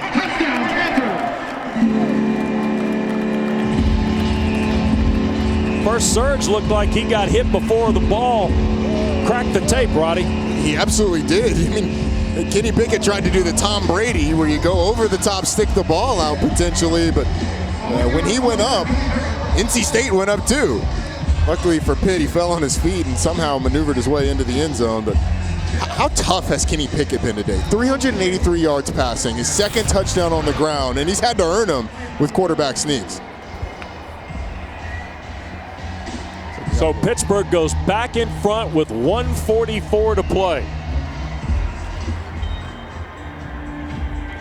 And you mentioned this just a second ago, Wes, but it's worth mentioning again. NC State has no timeouts. Right. So the fact that you've had to burn timeouts on a defensive play a couple of times in a special teams play, it sounds like they are going to review this. I'm not sure what you're going to be able to tell there, to be honest with you. By the way, 17 points in the last 3 Pittsburgh possessions, Roddy. 2 touchdowns and a field goal. When it came down to it, they have performed. Yep. And now comes the question, do you go for 2? Where in the world does he get in, though? Right there. Now see, this is the second effort. The first one he got denied. Well, obviously, they saw him across the goal line. I just don't know how you return it. That's why, that's it, touchdown. You're right. There's the first stop. And if you're Pat Narduzzi, you got to go for 2 here. Kenny Pickett and this offense are going to get the opportunity to extend this to a 7-point lead. Right. And NC State's going to have no timeouts and roughly a minute 44.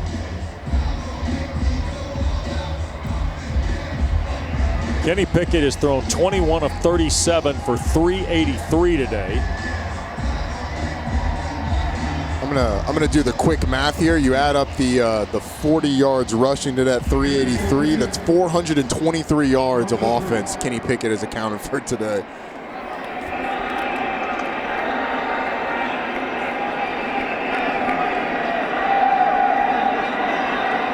That's Mack in motion.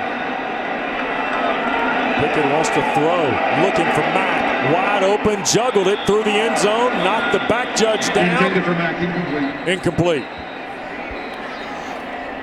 And you got to credit the back judge with the pass breakup on that one, right? I think we have a not top 10 play nominee.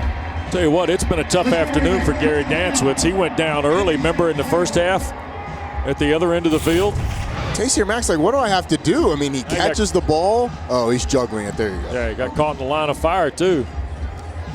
That was a really nice route, though. But now, if you're NC State, you punch the ball in the end zone, you win the football game. So it's right in front of you. You're going to get the ball back with a minute 44 left, no timeouts, and you need a touchdown to win it. These are one of those situations that you run during camp every single year. All right, what have we seen from the Wolfpack that you want to see in this drive? Now, remember, they were going east and west a lot early in the game to kind of set stuff up. They're not going to have enough time for that, are they? To be completely honest with you, I have liked when they have gone empty backfield. Okay. I've liked it because it clears things up for the offensive line. It clears up the read a little bit for Devin Leary as well, and it makes Pitt show the hand. They're not going to be able to have those 6 guys mulling around like they typically do without tipping what the coverage is on the back end. Zonovan Knight deep. The kick is short. Knight will play from the 5. Knight at the 20 and not much more. So here it is for NC State. Out of timeouts and 1:41 to go. Pittsburgh has 1 timeout remaining. The Wolfpack, who's lost 5 straight ACC road games, including last Saturday night at Blacksburg. Roddy, you mentioned liking the five wide set, empty backfield. Looks like the running back is in the backfield, Ricky Person. This whole drive is going to be on the offensive line for NC State. Can they hold up against these super talented defensive end pass rushers, as well as Cansey on the inside, who's been effective as well today? Yep. That's a good point. And it looks like Pitt's going to play the Delta package here too, Eric. The 3 down linemen and the linebackers gapping. Yeah, they'll likely stay in this package the entire drive, and watch for the picks that they'll set at the line of scrimmage. Here's Leary, quick throw. This is a Mezzi working the bench area and steps out of bounds. Stops the clock with 1:33 to play. Smart play from Emeka Emezi. Got as far as he could up the field before Pennock angled him out. A lot of times that first down gets you the confidence that's going to propel you to make this a drive. Here's Leary against the 4-man rush. Steps up, and that's Thayer Thomas, a catch in the field at the 40.5. And NC State's got to go with some urgency, but you don't have to go ultra fast here. You have time to communicate with over a minute left. Leary looks open on the seam. That's Angeline, and another great catch. This one at the Pittsburgh 38. A Panther who is slow to his feet. Out in the secondary, that's Brandon Hill. And Pitt's having a tough time getting lined up. Here's Leary moving left. Has Thayer Thomas there, who straddles the sideline and makes the catch at the 32 against the objections of the Pitt coaching staff. Well, he did juggle that, but I think he juggled it while both feet were sitting in the field of play. Well, he got the one down, got the right one down. The question is, when did he regain control? Because he did juggle it there. Weren't able to see it on replay. Here's Leary with 54 seconds left and at the Pitt 32. And Emeka Emezi moved at the bottom of the screen against Pennock. False start. Number 86, offense. 5-yard penalty, second down. It's one of those that you almost get away with. I've been there before. You're like, oh, man. Almost got away with it.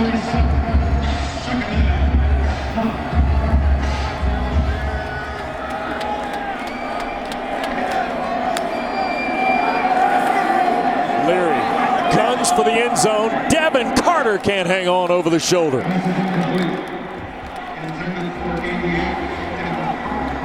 So now 3rd and almost 9. I think you give Devin Leary something here where use some sort of combination that's going to give you the first down on one route and then give you a good gain that'll get you out of bounds, something going towards the sideline on another route. Got a Mezzi to the bottom of your screen. He's going to be lined up, looks like with Jason Pinnock. 48 seconds left. Leary tried to go back across the middle for Thayer Thomas. It got batted down by Kalijah Cansey. And so now, chips go to the middle of the table on 4th and 9. You're all in, absolutely. With it being 9 yards, I think if you're Pitt, you let those incredible pass rushers up front get after it. You drop everybody else. You make it really tough for Devin Leary to find anybody. 4th down, almost 9. Ball game on the line for the Wolfpack. Leary hits Thomas, and he steps out of bounds at the 24-yard line and a first down. Took a big lick but held on, and now NC State still alive with 35 seconds left. How about the poise of Devin Leary on 4th down, just finding the receiver and completing it just like it was the middle of the first quarter. Pittsburgh brings 4 again. Leary looking for Angeline and couldn't haul it in, and there's a flag. 2 flags, in fact. Stopping the clock with 29 seconds left.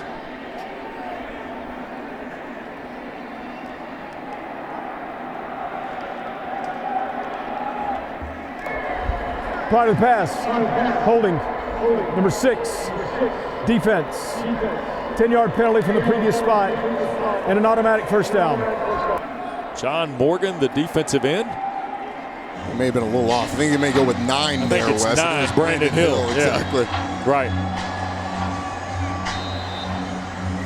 What's a 6, but just an upside down 9? And if you're Pitt, you take that penalty if that's what keeps Angeline out of the end zone there, because at 6'7", it looked like he was going to be targeted across the middle of the field and with a pass that he was going to be able to catch. Pitt's only got 1 timeout left. NC State's out of them with 29 seconds left.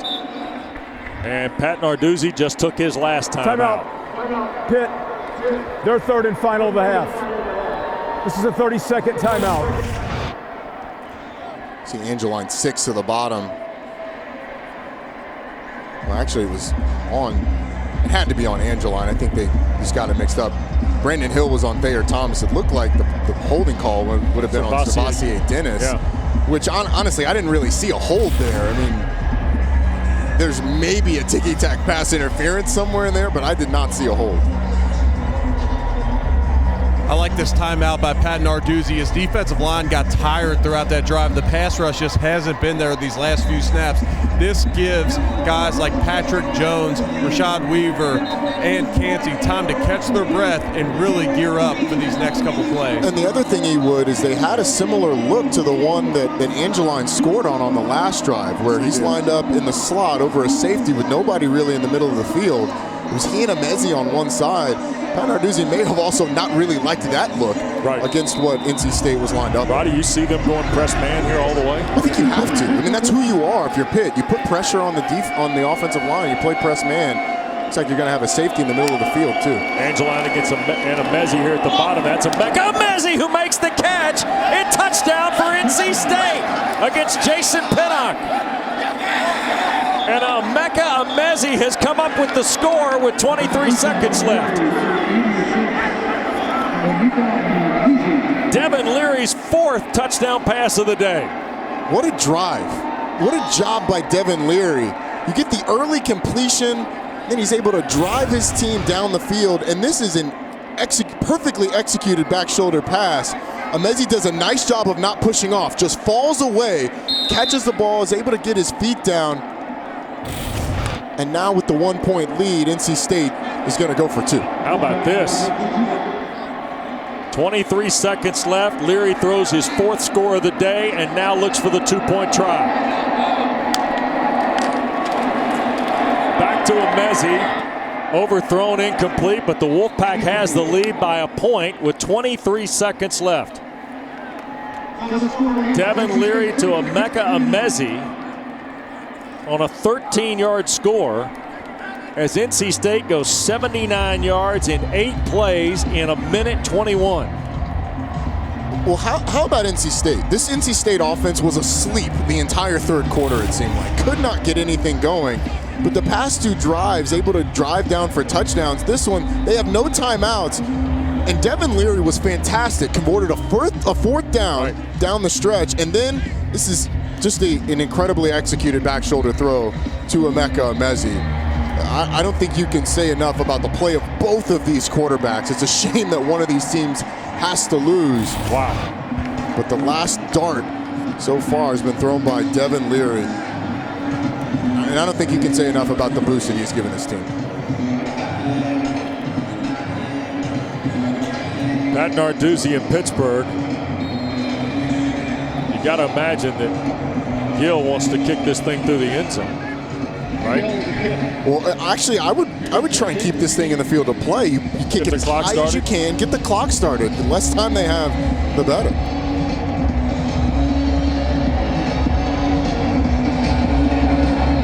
They're going to hang it up, and you're right, Roddy. Here's Davis at the 6. Clock starts. Davis on the run. He'll try to bounce it outside. Looking for some room, gets to the 25, and the tackle is made with about 15 seconds to go. You get almost 10 seconds taken off the clock by keeping it in the field of play. And you know, if you're Pitt, I don't know why you don't fair catch that. Let's take a look at that, another look at that touchdown pass. This is the back shoulder of Emezi, who falls away from Pinnock, the defender. By the way, that's 2 feet. So you're telling me that's good tomorrow? It's good tomorrow. Okay. Good today, and it's good tomorrow. Pittsburgh burned its last time out on the last drive where NC State was driving, so they've got to get out of bounds here. Off the 26, here's Kenny Pickett, loads, throws, and batted away. Wolfpack make the play with Cecil Powell, who has really played well today in the secondary. Hadn't been perfect, but he's been pretty competitive almost every throw his neighborhood. Yeah, I think that the competitiveness is what you ask for. Pitt's going to essentially have almost two Hail Marys. I mean, you've got to get close enough to even have a shot at a Hail Mary here soon. They're going to need about 40 yards to even get in field goal range. Here's Pickett stepping up again, trying to buy some time. Last play of the game. Clock has expired. Pickett will throw across the field. Turner makes the catch. He is tackled. And NC State, with the Tanner Engel tackle, has beaten Pittsburgh here today at Heinz Field. The Wolfpack wins 30-29, Roddy. What an incredible football game. NC State just battled over and over. They were certainly the team that came out on the front foot for much of the game, but Pittsburgh steadied the ship. Pittsburgh did a really nice job of responding in the first half and into the second. Second became sort of a defensive battle. Pitt's offense got going, but the job that Devin Leary and Tim Beck and this offense did down the stretch of finding 2 drives to be able to win it. The first one was going 72 yards in 7 plays, and then the second with no timeouts, getting the ball back with 1:44, going 79 yards on 8 plays for a touchdown. Devin Leary throws for 4 scores. He's 28 of 44 for 336 yards. NC State goes to 2-1. They snap a 5-game ACC road losing streak. Dave Doran gets a ranked win on the road for the first time since late September of 2017. And now all of a sudden the 2-1 of the Wolfpack looks pretty solid. It certainly does. You look back at that Virginia Tech game, it's sort of an aberration. I mean, they came out and played so much better. And I think it has to do with this guy, Devin Leary, taking over on offense. Yep. Has to do with Tanner Ingle, as you see him get some love from his middle linebacker. Has to do with Tanner Ingle and Peyton Wilson coming back on the other side. Great job by Dave Dorn and his crew. For Roddy Jones, Eric Wood, Wes Durham, with thanks to our producer, Russ Winham, our director, Tim Sutton. Devin Leary puts on a show here today. 2 fourth-quarter touchdown passes. The game winner to Emeka Emezi. From Heinz Field in Pittsburgh, Wes Durham, so long. Duke, Virginia Tech, next.